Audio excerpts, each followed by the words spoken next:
Hello everyone, good morning, welcome back to the class.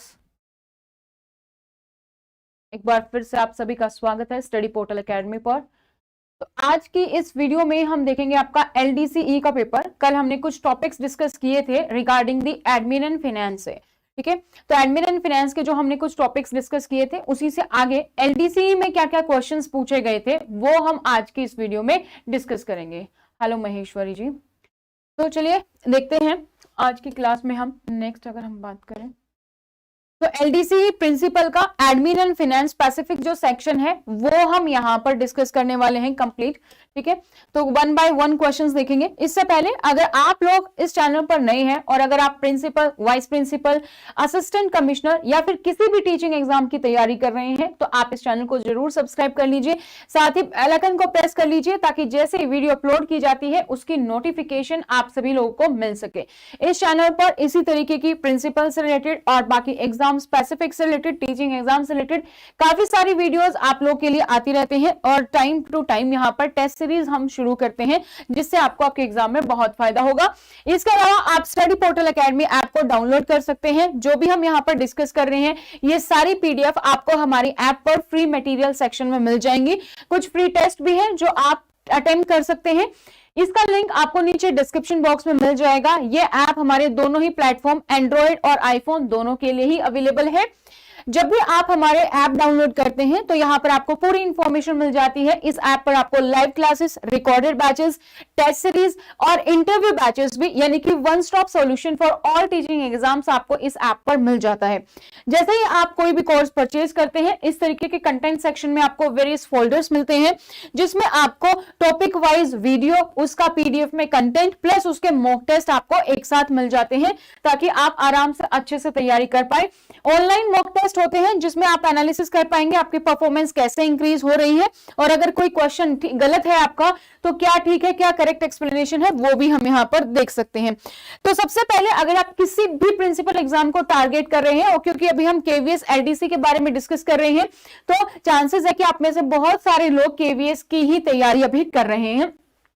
तो अगर आप KVS principal, vice principal, assistant commissioner किसी भी एग्जाम की तैयारी कर रहे हैं तो आप अगर नेक्स्ट टारगेट लेकर चल रहे हैं कि जब भी नेक्स्ट केवीएस की एग्जाम आएगी तब का आपका टारगेट है, इस बार वाली तो एग्जाम दे रही है, अगर आपका नेक्स्ट एग्जाम का टारगेट है, चाहे केवीएस 1 साल में लेकर आए, 2 साल में लेकर आए, 3 साल में, 4, 5 कभी भी लेकर आए, आपको उस टाइम तक की वैलिडिटी मिलती है इस केवीएस के कोर्स में। केवीएस प्रिंसिपल, वाइस प्रिंसिपल के लिए है ये जिसमें वैलिडिटी है नेक्स्ट एग्जाम तक। इसमें आपको सारा का सारा रिकॉर्डेड सेक्शन मिलता है, टॉपिक वाइज टॉपिक जो है हमारा रिकॉर्डेड लेक्चर्स इसमें होंगे, जो भी हमारा लेटेस्ट सिलेबस है वो इसमें कवर है। इसमें आपके पास जो आपका पेपर 1, पेपर 2 है, दोनों के दोनों ही पेपर्स को यहाँ पर कवर किया गया है, एक एक टॉपिक को as per the new syllabus. और इसमें आपको मॉक टेस्ट मिल जाते हैं आपके टॉपिक वाइज, उसके लिए वीडियोस मिल जाती हैं और कंटेंट पीडीएफ मिल जाता है। तो ये सारी चीजें आपको इस कोर्स में मिल जाती है। इसकी वैलिडिटी नेक्स्ट ईयर तक है। तो अगर आप टारगेट कर रहे हैं नेक्स्ट केवीएस का या फिर आपके फ्रेंड सर्कल में कोई भी तैयारी कर रहे हैं तो आप इस बैच को सजेस्ट कर सकते हैं। अगर कोई भी चेंज होता है इन द केस सिलेबस में तो वो आपको यहाँ पर अपडेट मिल जाएगा। और क्योंकि एडमिन एंड फाइनेंस है तो एक बार हमने पढ़ लिया ऐसा तो है नहीं कि हमेशा वही चीज रहेंगी। टाइम टू टाइम हमारे पास रूल चेंज आते रहते हैं, अपडेट आते रहते हैं, तो वो अपडेट्स भी आपको यहां पर मिलती रहेंगी टाइम टू टाइम। आप हमें सोशल मीडिया पर भी फॉलो कर सकते हैं। आपको क्या करना होगा, हम व्हाट्सएप पर सबसे ज्यादा रिचेबल हैं, तो आप अपना नाम, अपने शहर का नाम और अपने एग्जाम का नाम लिख के हमें सेंड कर सकते हैं ताकि आपको आपके एग्जाम से रिलेवेंट सारी इंफॉर्मेशन मिल जाए। ये हमारा व्हाट्सएप नंबर है, इसकी डिटेल्स भी आपको नीचे डिस्क्रिप्शन बॉक्स में मिल जाएगी। अब स्टार्ट करते हैं 1 बाय 1 की एलडीसीई का पेपर। एलडीसी पेपर की अगर हम फीडबैक की बात करें तो फीडबैक कुछ मिला जुला था, काफी लोगों को काफी डिफिकल्ट लगा था क्योंकि साइकोलॉजी का पोर्शन एकदम से बढ़ा दिया गया था केवीएस में और वेरियस सेक्शन से उसमें 5 टोटल सेक्शन दिए गए थे। साथ ही एलडीसी में केवीएस एजुकेशन कोड भी होता है वो भी था और एडमिन एंड फाइनेंस आपका जो सिलेबस पहले था वैसे ही था। कुछ क्वेश्चंस आपको एज इट इज मिले थे जो 2016 2018 में थे, कुछ क्वेश्चंस थे जो बहुत ही इजी थे, डायरेक्टली थे, बट ज्यादातर जो क्वेश्चंस था वो इस तरीके से थे। और जब इस टाइप के क्वेश्चंस होते हैं जहां पर हमें पता लगाना होता है कि कौन सा करेक्ट है कौन सा रॉन्ग है, दोनों सही है दोनों गलत है, तो वहां पर ऑटोमेटिकली हमारा जो क्वेश्चन का एक पैटर्न है वो लेंथी हो जाता है। तो आपको टाइम मैनेजमेंट सबसे जरूरी है। जब आप केवीएस का एग्जाम दे रहे हैं तो टाइम मैनेजमेंट आप लोग के लिए सबसे इंपॉर्टेंट है। तो एक क्वेश्चन देखेंगे, उसकी एक्सप्लेनेशन देखेंगे, इससे आपको जो आपका एग्जाम है कल उसमें भी आपको पूरी हेल्प मिलेगी। ठीक है, तो स्टार्ट करते हैं। हाय कविता, नमस्ते। फर्स्ट क्वेश्चन है आपका यहाँ पर, विच ऑफ द फॉलोइंग इज और आर करेक्ट। नीचे दिए गए ऑप्शन में से कौन सा सही है। फर्स्ट है, when there are no emergencies of work, leave can be claimed as a matter of right। जब कोई भी इमरजेंसी नहीं है, क्या उस टाइम पर हम लीव को as a matter of right claim कर सकते हैं। Once granted, leave cannot be revoked। एक बार ग्रांट कर दी गई तो लीव को हम दोबारा रिवोक नहीं कर सकते हैं। फटाफट से बताइए, हमने कल ही डिस्कस किया था इसके बारे में, तो यहाँ पर आपको बताना कि कौन सा ऑप्शन सही है। एक only one, only two, both one and two, और फिर बोथ आर इनकरेक्ट। कौन सा सही आपको ये बताना है फटाफट से कमेंट सेक्शन में। तो बताइए आप। पहला है, देखो, when there are no emergency of work, leave cannot be claimed as a matter of right। CCS leave का रूल नंबर 7 हमें बताता है कि आप लीव को as a matter of right claim नहीं कर सकते हैं। लीव का एक पूरा प्रोसेस होता है, आप अप्लाई करेंगे, एक्सेप्ट होगी, रिजेक्ट होगी, उसके बाद आप लीव पर जा सकते हैं अगर एक्सेप्ट होती है तो। लेकिन इमरजेंसी होती है तब हम क्या है, तब हमारे पास leave as a matter of right हम क्लेम कर सकते हैं, क्योंकि हमारे पास उस टाइम के लिए क्या होती है, वी हैव दी सीएल। लेकिन अगर इमरजेंसी नहीं है, यानी कि नॉर्मल लीव है, और उस केस में हम कभी भी लीव को as a matter of right claim नहीं कर सकते हैं। तो when there are no emergency of work, leave can be claimed as matter of right, नहीं, क्योंकि हम क्लेम ऐसे नहीं कर सकते हैं। सेकंड है, once granted leave can not be revoked. जो हमारी लीव सैंक्शनिंग अथॉरिटी होती है उसके पास हमने पढ़ा था कि 3 पावर होती है, या तो वो हमारी लीव को एक्सेप्ट करेगा, या वो हमारी लीव को रिजेक्ट करेगा, और थर्ड उसके पास पावर क्या होती है, रिवोक।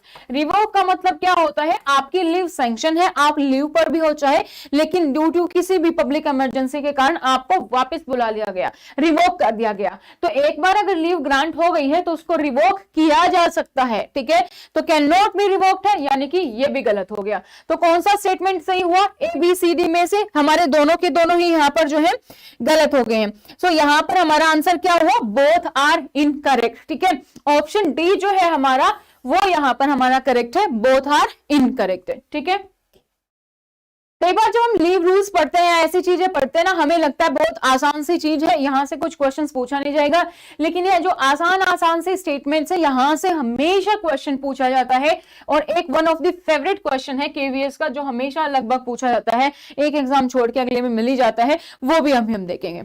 नेक्स्ट क्वेश्चन की ओर बढ़े तो नेक्स्ट क्वेश्चन है सेम उसी पैटर्न पर है कि नीचे दिए गए ऑप्शन में से आपको बताना है कौन सा करेक्ट है। फर्स्ट क्या लिखा गया है कि when an employee is transferred from one organization to another which has made separate rules, his joining for the journey to that organization shall be governed by which rule।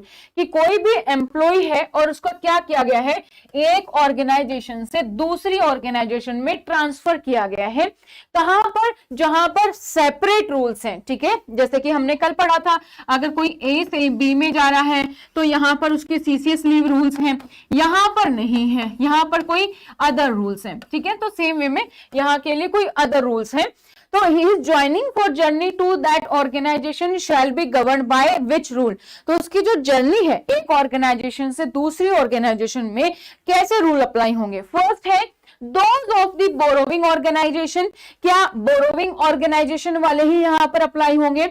Second है हमारा different provision if expressly made by the mutual agreement between the lending and the borrowing authority।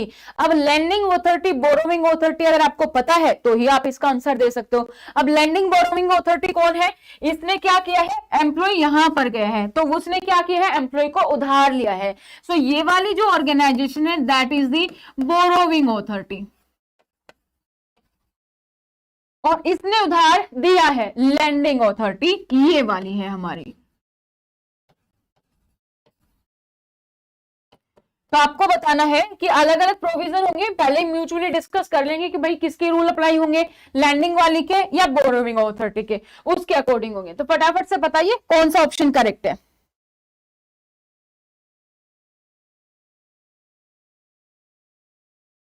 पे जब भी employ का transfer होता है, हमने कल क्या पढ़ा था, जब भी एम्प्लॉय का ट्रांसफर होगा अगर टेम्पररी बेसिस पर हो रहा है तो कोई फर्क नहीं पड़ता हमें यहाँ क्या रूल अप्लाई हो रहे हैं।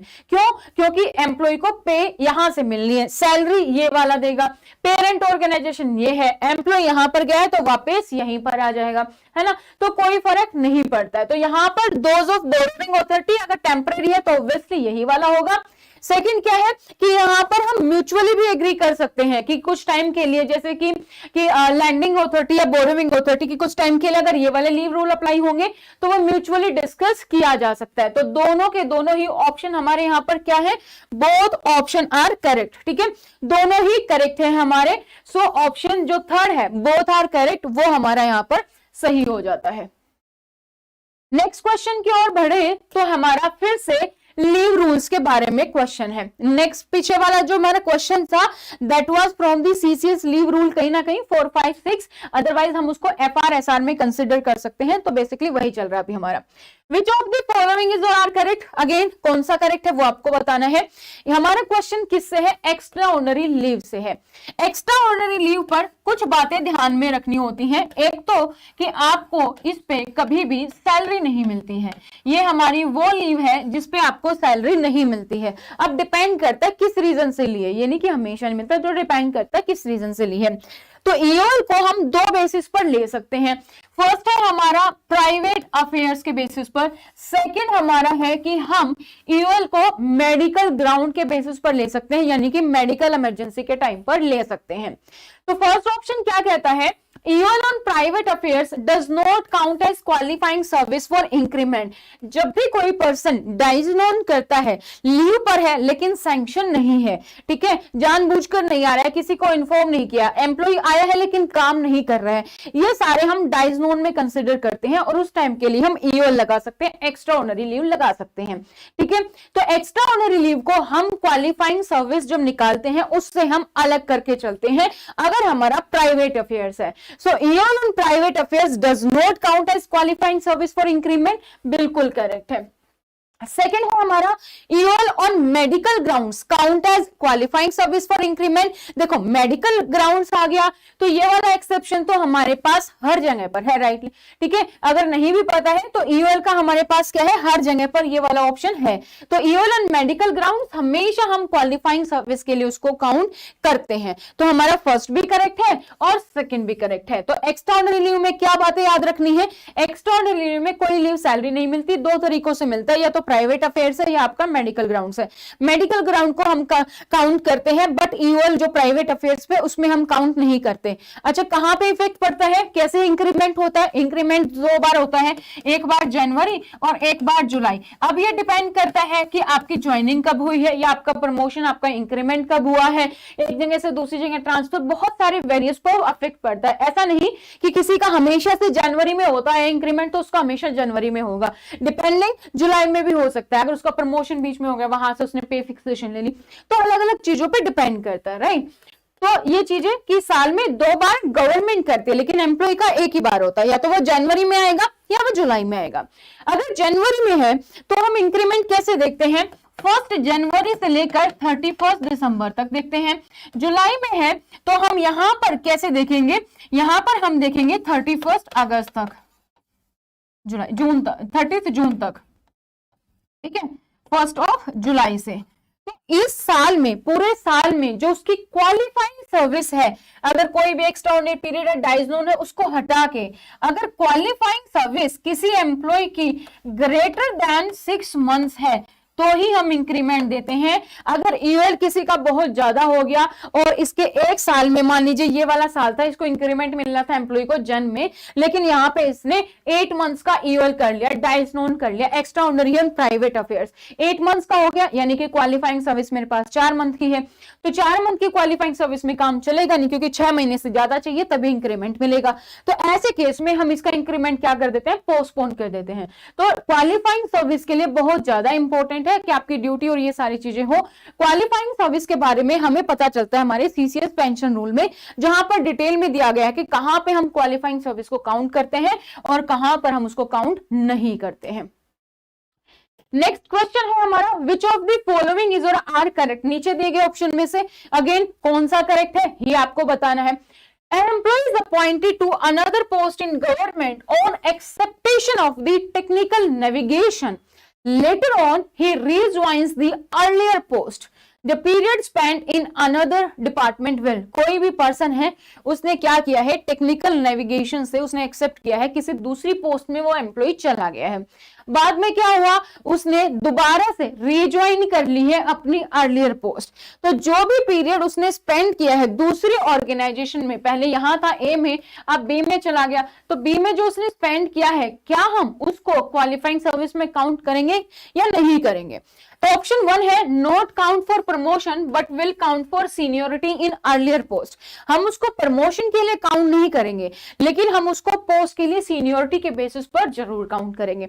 सेकेंड, ना तो हम उसको काउंट करें प्रमोशन के लिए, ना ही सीनियोरिटी के लिए। So neither count for promotion and not for the seniority in the earlier post. तो इसमें से आपको बताना है कि कौन सा यहां पर सही है। तो ऐसे केस में क्या होता है कि कोई भी एम्प्लॉय अगर टेक्निकल नेविगेशन से गया है तो हम उसको प्रमोशन के लिए काउंट नहीं करेंगे, लेकिन उसकी सीनियोरिटी तो हम काउंट करेंगे, उसको एक्सपीरियंस तो हुआ है, तो सीनियोरिटी जो है वो सिर्फ हम यहां पर काउंट करते हैं। तो हमारे पास राइट ऑप्शन कौन सा हो जाएगा, ए, क्योंकि सेकंड ऑप्शन हमारा गलत है। तो ओनली 1 हमारे पास जो ऑप्शन है वो हमारे पास यहां पर राइट हो जाएगा। Now let's move to the next question. Next question again the same basis पर है। So seniority of direct recruits will be in the order of merit at the time of initial appointment. जब initial appointment होती है, joining होती है, तो उस time पर जो डायरेक्ट रिक्रूट्स हैं उनकी सीनियोरिटी किसके बेसिस पर हम देखते हैं, in the basis of merit, merit के बेसिस पर देखते हैं। यही होता है, आपने कभी सुना है कि जब एक लेवल पे होते हैं एम्प्लॉय तो हम देखते हैं कि किसकी एज कम ज्यादा या क्या रूल्स कहता है उसके अकॉर्डिंग। लेकिन कभी ऐसा हुआ है कि आपने भी एग्जाम दिया है और किसी दूसरे एम्प्लॉय ने भी एग्जाम दिया है, आपकी एज जो है अभी 30 है, ठीक है, किसी और की अभी 40 है, तो 40 वाले को जॉब लग जाए और जबकि आपके मेरिट के बेसिस पर ना हो। ऐसा होता तो जो सीनियर पीपल है सबसे पहले उनकी जॉब लगती, जो हम एज रिलेक्शन देते हैं उनकी जॉब लगती और जूनियर सारे रह जाते हैं ना, बट ऐसा होता नहीं है। सो सीनियरिटी जो डायरेक्ट रिक्रूट हम करते हैं, जो इनिशियल अपॉइंटमेंट करते हैं, ठीक है, जैसे अभी केवीएस की ओपन रिक्रूटमेंट हुई वहां पर, तो क्या किसी चीज से फर्क पड़ता आप कितनी एज के हो, कोई फर्क नहीं पड़ता। Basis on the order of merit, किसने कितना रिटर्न में अच्छा किया प्लस इंटरव्यू में कितना अच्छा किया, दोनों को मिला के किसने अच्छा किया उस पर डिपेंड करता है। तो ये वाला तो हमारा है करेक्ट, ठीक है। सेकंड भी देख लेते हैं। Whosoever is confirmed earlier in the entry grade will become senior to those who are confirmed later. जो भी confirmed हुए हैं पहले, earlier हो गए हैं एंट्री ग्रेड में, और वो सीनियर बन जाएंगे उनके जो कि बाद में confirm हुए। ऐसा कुछ नहीं है। सीनियोरिटी किस पे रहेगी, सीनियोरिटी हमारा बेसिकली ऐसा नहीं है कि जो पहले confirm हो गए वो अब हमारे सीनियर हैं और जो बाद में confirm हो गए हैं will become senior to those who are confirmed later, कि जो पहले confirm हुआ पहले सीनियर हो गया, जो बाद में confirm हुआ है वो जूनियर रह गया। ऐसा तो नहीं होता। अब कोई किसी पोस्ट पे कंफर्म हो रहा है, कोई किसी पोस्ट पे, कौन जूनियर सीनियर है, that will depend on the quality, आपकी सर्विस कितनी है, बहुत सारे पैरामीटर्स हैं, उस पर डिपेंड करती है। तो second is wrong, only first हमारा जो ऑप्शन है यहाँ पे वो करेक्ट है, ठीक है। नाउ नेक्स्ट क्वेश्चन पर चलते हैं। Which one of the following articles of the Constitution of India provides the backlog will be treated as a class in itself and will not be considered for the limit of 50% of reservation list? जब हम admin and finance पढ़ते हैं ना, तो हमारी polity के कुछ articles automatically हमारे साथ अटैच हो जाते हैं, जिसमें से आपको कुछ चीजें तो पता ही होनी चाहिए, जैसे कि फंडामेंटल राइट्स कहां से कहां तक हैं, क्या बात करते हैं, ठीक है। फंडामेंटल राइट्स के बारे में, हमारा जो डीपीएसपी है उसके बारे में, ये कुछ चीजें हैं जो आपको पता ही होनी चाहिए जब हम ये चीजें पढ़ रहे हैं। जैसे जब हम सीसीए सीसीए रूल्स पढ़ते हैं तो वहां पर हमें आर्टिकल 309, 310, 311, आर्टिकल 148 ये सारे पता होने चाहिए, ठीक है। क्योंकि हमें क्या होता है एग्जाम में, अब हमें ये आर्टिकल वाला क्वेश्चन दिख गया, अब आप बोलोगे कॉन्स्टिट्यूशन से पूछा हुआ है, आर्टिकल है, पॉलिटी थोड़े ना, हम तो एडमिन एंड फिनेंस पढ़ रहे हैं, लेकिन हर जब भी कोई टॉपिक पढ़ते हो कुछ ना कुछ आर्टिकल है जो ऑटोमेटिकली आपके अटैच है और आपको वो चीजें पता होनी चाहिए। तो क्वेश्चन क्या है हमारा, which one of the following articles of the constitution of India provides, कौन सा जो नीचे दिए गए ऑप्शन है इनमें से हमारे भारत के संविधान के अनुसार कौन सा आर्टिकल है जो हमें प्रोवाइड करता है, क्या प्रोवाइड करता है, backlog will be treated as a class in itself, backlog को हम इटसेल्फ एक क्लास में कंसिडर करेंगे, and will not be considered for the limit of 50%, जो हमारा रिजर्वेशन लिस्ट है उसमें हम इसको कंसिडर नहीं करेंगे। तो इसके लिए हमारे पास कौन सा आर्टिकल है वो आपको बताना है। So this is given in the article 16 का 4th बी में हमारे पास ये दिया गया है। सो थर्ड ऑप्शन यहां पर करेक्ट है।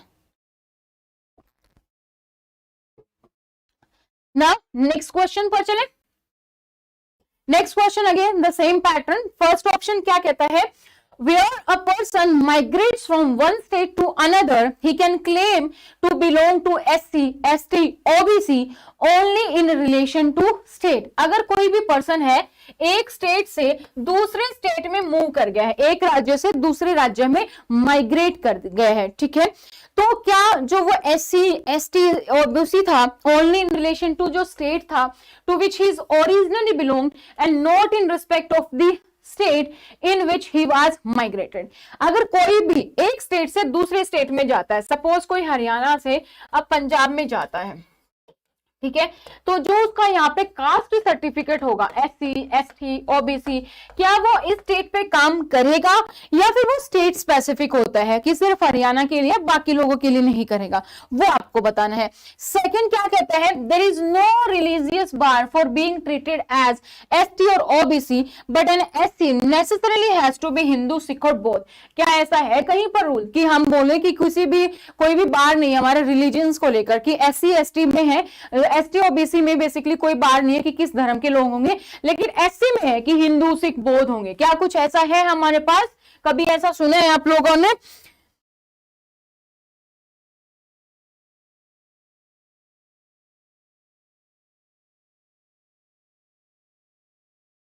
बताओ इसमें कौन सा ऑप्शन करेक्ट होगा, A, B, C और D?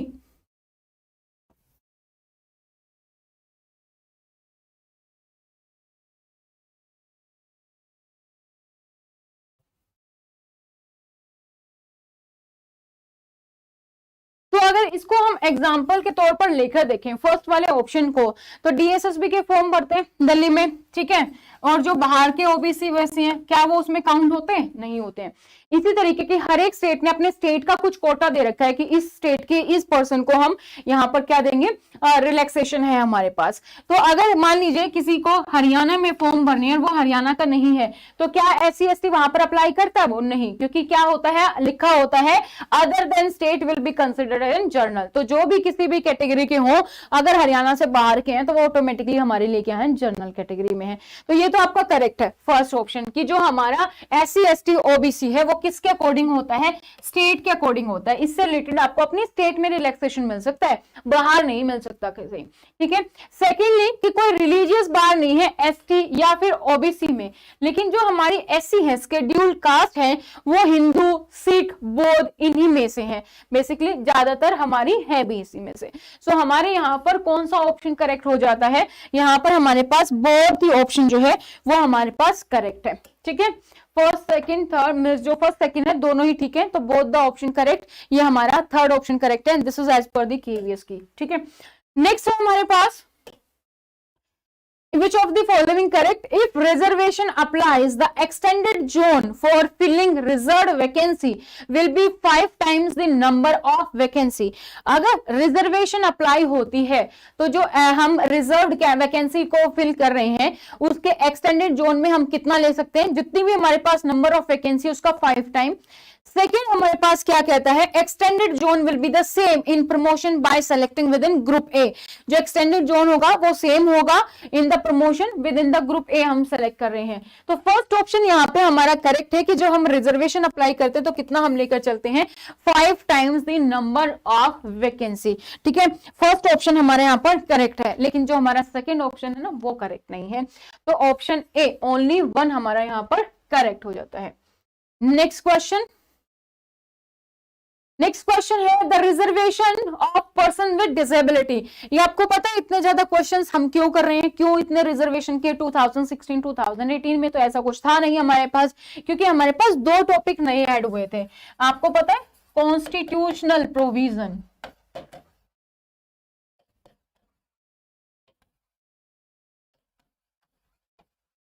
Related to SC ST OBC और पर्सन विद फिजिकल डिसेबिलिटी, इन सब में। तो यहां से ये क्वेश्चन हमारे पास है, ठीक है। So the reservation of person with disability in direct recruitment is 4% of the total vacancy filled by direct recruitment. अगर हम पर्सन विद डिसेबिलिटी की रिजर्वेशन की बात करें तो क्या डायरेक्ट रिक्रूटमेंट में ये 4% है, ओनली 4% है। सेकंड है कि the reservation for PWD is vacancy based, या जो हमारी रिजर्वेशन है वो हमारी वैकेंसी बेस्ड है।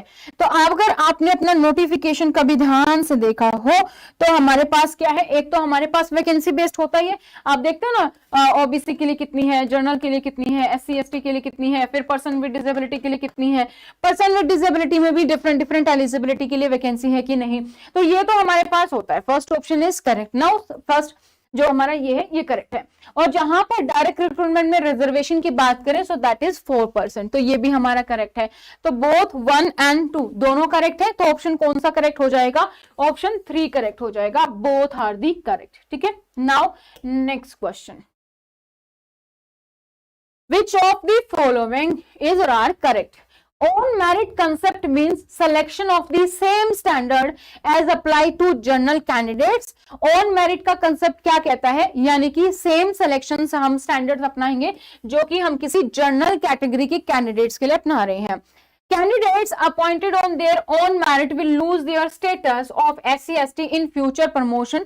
जब आगे कभी प्रमोशन होगा तो क्या उनको SC ST की मेरिट के बेसिस पर जो अपॉइंट हुए थे वो क्या कर देंगे, वो उनकी खत्म हो जाएगी। तो ऐसा कभी सुना है?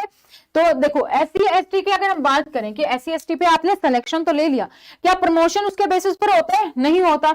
ये तो वही हो गया कि अगर मैं बोलूं कि एग्जामिनेशन में अगर हम यूनिवर्सिटी में एडमिशन दे रहे हैं कि ये OBC है, ये SC ST है, उसके बेसिस पर क्या ऐसा होता है? फिर यूनिवर्सिटी के एग्जाम आप दे रहे हो कि कोई 50% पे पास है जनरल कैटेगरी, वहां पे OBC 40 पर है, या SC ST 30% पे पास है, ऐसा तो नहीं होते। वहां पे रिजल्ट का सेम क्राइटेरिया। तो सेम वे में यहां पर सिर्फ जब रिक्रूटमेंट होती है वहां पर कैटेगरी वाइज हमारे पास पोस्ट है, लेकिन जब प्रमोशन की बात आती है तब हम ये नहीं देखते कि SC ST को ही प्रमोट करना है या हमें OBC को ही प्रमोट करना है। वहां पर हमारा ओवरऑल सभी बराबर हो जाते हैं कैंडिडेट्स और उसके बेसिस पर होते हैं।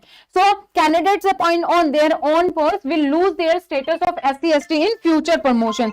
तो वहां पर फ्यूचर प्रमोशन में वो क्या कर देते हैं, वो लॉस हो जाते हैं। फर्स्ट क्वेश्चन पढ़ो, फर्स्ट स्टेटमेंट बताओ कि करेक्ट है कि नहीं।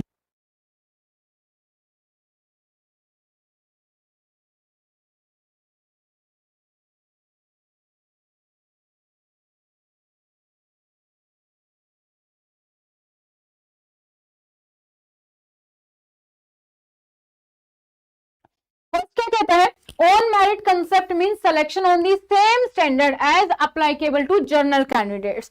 ऑन मेरिट यानी कि मेरिट के बेस पे, हम यहाँ पर कोई कैटेगरी नहीं देखेंगे कि कौन किस कैटेगरी का है, सबको सेम। तो हमारा फर्स्ट ऑप्शन यहाँ पर करेक्ट है, सेकंड वाला ऑप्शन हमारा गलत है। तो राइट ऑप्शन हमारा कौन सा हो गया, फर्स्ट हो गया। Only first is correct answer. Next question पर चलते हैं। नेक्स्ट क्वेश्चन है आपका ऑफिस मैनेजमेंट से। ऑफिस जो प्रोसीजर है आपका, ऑफिस मैनेजमेंट का जो एक टॉपिक दिया हुआ है उससे आपका है, ठीक है। वहां पे आपके डाक फाइल्स के बारे में एक चैप्टर है, वहीं से। यहाँ पर क्या है, कौन सा ऑप्शन करेक्ट है, सेम वही आपको बताना है। अर्जेंट डाक मींस डाक marked immediate priority etcetera. Urgent डाक का मतलब क्या है, इमीडिएट प्रायोरिटी पे है, वो है। क्लासिफाइड डाक मींस डाक बेयरिंग ए सिक्योरिटी ग्रेड। और जो हमारा क्लासिफाइड डाक है उसका मतलब क्या है, हमारे पास जो सिक्योरिटी ग्रेडिंग द्वारा बेयर है वो हमारे पास है। तो यहाँ पर आप देखोगे अर्जेंट का मतलब यही है। इमीडिएट का मतलब क्या है, इमीडिएट का मतलब ऐसा डाक जिस पर इमीडिएटली एक्शन लेना, यानी कि इमीडिएटली डिलीवर करना है। फिर हमारे पास होता है आगे प्रायोरिटी से, भाई टॉप प्रायोरिटी है या लो प्रायोरिटी है, उसके अकॉर्डिंग फिर वो होता है। और कॉन्फिडेंशियल या क्लासिफाइड को हम क्या बोलते हैं, जहां पर सिक्योरिटी ग्रेडिंग होगी, होंगी, ठीक है, जहां पे लिखा होता है कॉन्फिडेंशियल है या फिर सीक्रेट है, ये सिक्योरिटी ग्रेडिंग अगर किसी पर है तो उसका मतलब क्या है, वो हमारे पास क्लासिफाइड डाक है। तो दोनों के दोनों स्टेटमेंट हमारे पास यहाँ पर करेक्ट है, तो इसलिए हमारा ऑप्शन नंबर कौन सा करेक्ट है, both are the correct. Third option आपका यहाँ पर करेक्ट हो जाता है। नेक्स्ट क्वेश्चन आपको बताना है कौन सी कॉन्स्टिट्यूशनल बॉडीज नहीं है। ये क्वेश्चन भी again we have from the office management, जहां पर आपको डिफरेंट टाइप्स ऑफ बॉडीज के बारे में पढ़ना होता है। कॉन्स्टिट्यूशनल बॉडी क्या है, स्टैट्यूटरी बॉडी क्या है, एक क्वासी वर्ड लग जाता है, तो जैसे कि क्वासी जो बॉडीज हैं वो हमारे पास क्या है उसके बारे में। तो यहां पर आपको बताना है कौन सी कॉन्स्टिट्यूशनल बॉडी नहीं है, यानी कि जिसके बारे में हमारे कॉन्स्टिट्यूशन में कोई भी प्रोविजन नहीं है उसके बारे में आपको बताना है। सो सीवीसी, सीआईसी और minority commission, central vigilance commission, central information commissioner और माइनॉरिटी कमिश्नर। आई होप इसका आंसर आप आसानी से दे सकते हैं। फटाफट से सोचो कि कौन सा ऑप्शन यहाँ पे करेक्ट होगा। तीनों की तीनों कॉन्स्टिट्यूशन है, कोई दो है, वो बताना है आपको।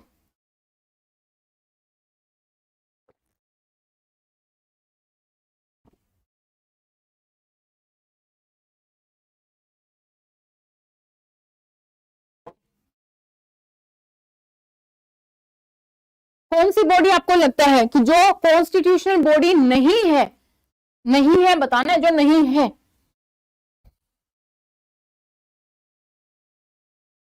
अगर आपने ऑफिस प्रोसीजर पढ़ा है तो यू नो द आंसर। यहां पर हमारे पास कोई भी कॉन्स्टिट्यूशनल बॉडी नहीं है, तो राइट ऑप्शन इज 1 2 3, तीनों में से कोई भी कॉन्स्टिट्यूशनल बॉडी नहीं है। Next question again the same pattern, और ये क्वेश्चन कहां से है आपका, the verbatim reproduction of extracts from the fresh receipt should not be attempted। ठीक है, अगेन ऑफिस प्रोसीजर एफआर के बारे में दिया गया है। relevant provision of the rules should be reproduced in the note rather than the placing the relevant extracts of a rule on the file and drawing attention to it।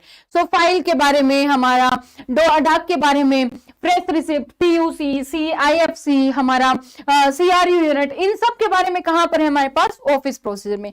तो पहला option क्या कहता है, verbatim reproduction of extracts from the fresh receipt should not be attempted। Second है हमारे पास relevant provision of the rule should be reproduced in the note rather than the relevant extracts of a rule on the file and drawing attention to it। तो जो भी relevant provision होते हैं वो rules के, वो हम नोट पे नहीं, बेसिकली वो तो हमारी फाइल का ही पार्ट हो गया। नोट पे तो कोई भी इंस्ट्रक्शन है या किसी के बारे में हम कुछ लिख रहे हैं, किसी अदर फाइल को हम मेंशन कर रहे हैं, वो हमारे पास हो गया। तो यहाँ पर हमारे पास कौन सा ऑप्शन करेक्ट है, सिर्फ फर्स्ट ऑप्शन करेक्ट है, तो ओनली वन हमारे पास राइट ऑप्शन आ जाएगा। नेक्स्ट हमारे पास है, फिर से आपको बताना है कि कौन सा ऑप्शन करेक्ट है।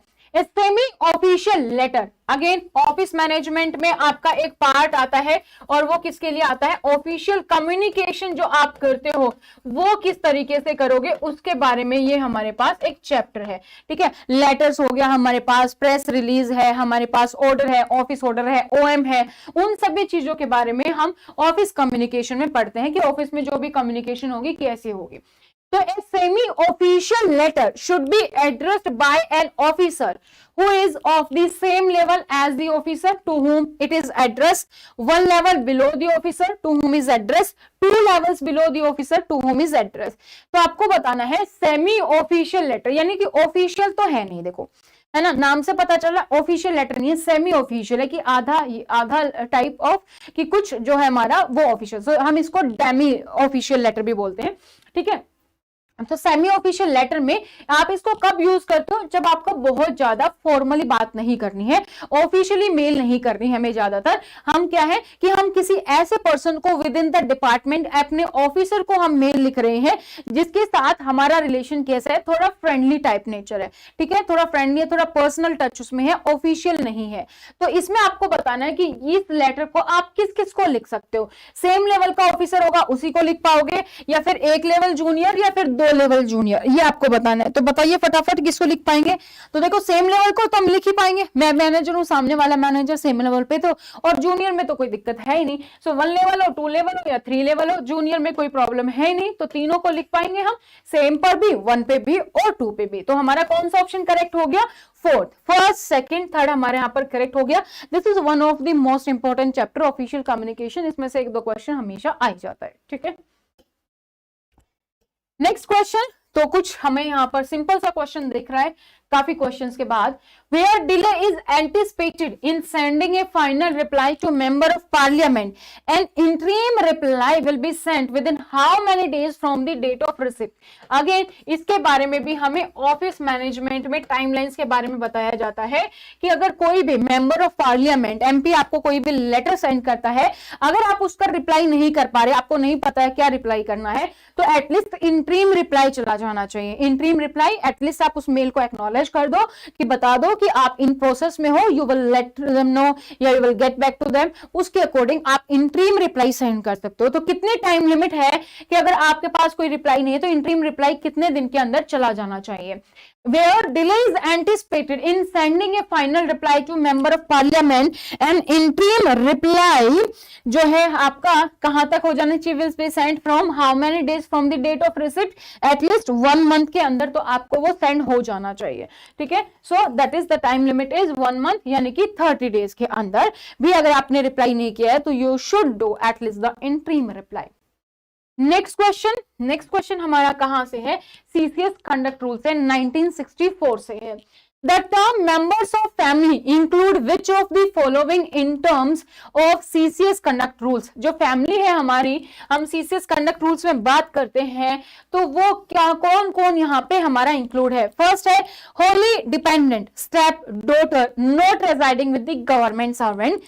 Second, a judicially separated wife not dependent on the government servant. कौन सा है हमारे पास CCS conduct rules की बात करें, wholly dependent step daughter not residing with the government servant, क्या ये हमारे पास फैमिली में इंक्लूड होगी, या फिर Holi judicially separated wife not dependent on the government servant. Basically अगर वो नहीं है डिपेंडेंट तो हम उसको यहाँ पे काउंट नहीं करेंगे, तो वो हमारे लिए फैमिली में इंक्लूडेड नहीं है।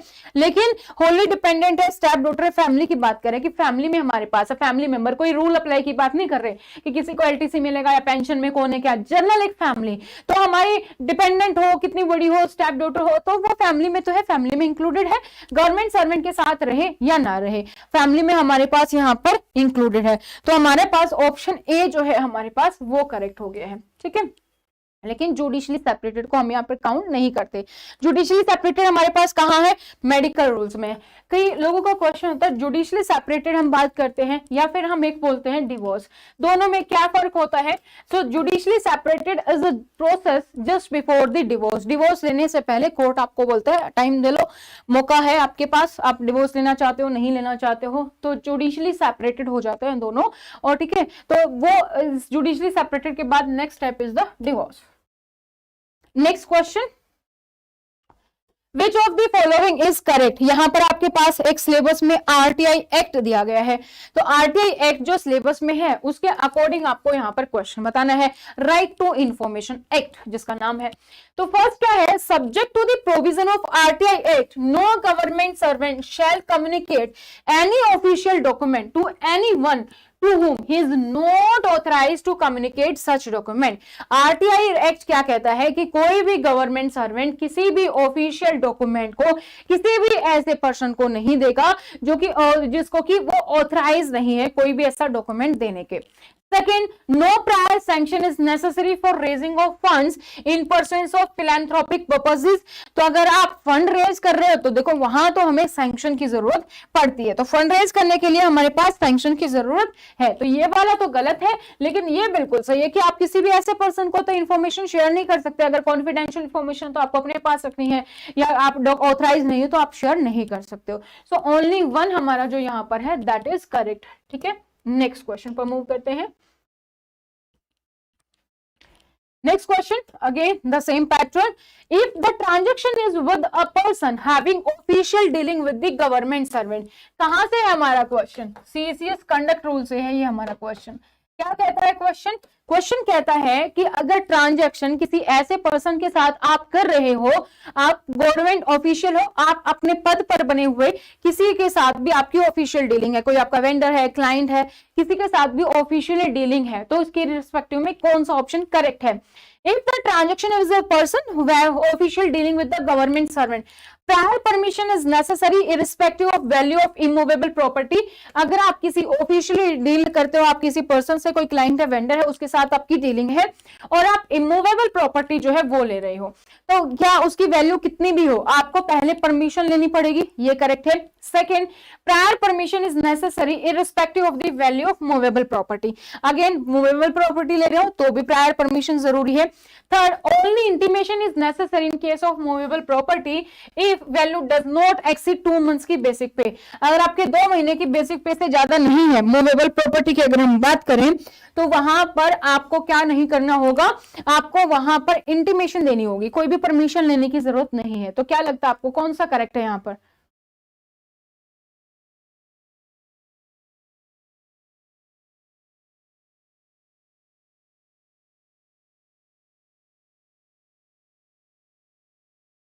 यहां पर हमारा फर्स्ट और हमारा जो सेकंड है वो हमारा करेक्ट है। देखो, जब भी आप किसी भी पर्सन के साथ कोई भी डीलिंग कर रहे हो जो कि आपका ऑफिशियल रेटेड पर्सन है, यानी कि आपके पद पर बने हुए ऑफिशियली आप उस पर्सन के साथ डील कर रहे हो, चाहे आपके बच्चे, आपकी फैमिली में से कोई वहां पर जॉब करे या आप उसको जॉब दिलवा रहे हो या उसके साथ किसी भी तरीके की डीलिंग कर रहे हो, हमेशा परमिशन सबसे जरूरी है। तो हम यहाँ पर ऑफिशियल डीलिंग के साथ कर रहे हैं तो इंटीमेशन का तो कोई भी केस नहीं है, हमारे पास क्या है, परमिशन जरूरी है। तो first and second, third option हमारे पास यहाँ पर करेक्ट है, परमिशन लेनी जरूरी है, चाहे मूवेबल हो या इमूवेबल प्रॉपर्टी हो। Next question, a government servant seeks permission to have recourse to court for vindication of an official act which has been subject matter of adverse criticism. He does not hear anything from government after how much time of his application can assume that permission sought for has been granted. अगर कोई भी government servant है, permission लेता है court of vindication में किसी भी official act में, तो यहाँ पर जहां पर मैटर है कोई भी एडवर्स क्रिटिसिज्म का, कोई भी आप यहाँ पर इंफॉर्मेशन शेयर करने वाले जो कि मान लीजिए क्रिटिसिज्म की है, और आपको गवर्नमेंट को अपने रिक्वेस्ट तो दे दिया लेकिन गवर्नमेंट से कोई रिप्लाई नहीं आया, तो कितनी टाइमलाइन है कि उस टाइमलाइन के बाद हम ये मान लेंगे कि हाँ गवर्नमेंट ने हमें परमिशन दे दी है। कितना टाइमलाइन है? So that timeline is the 90 days.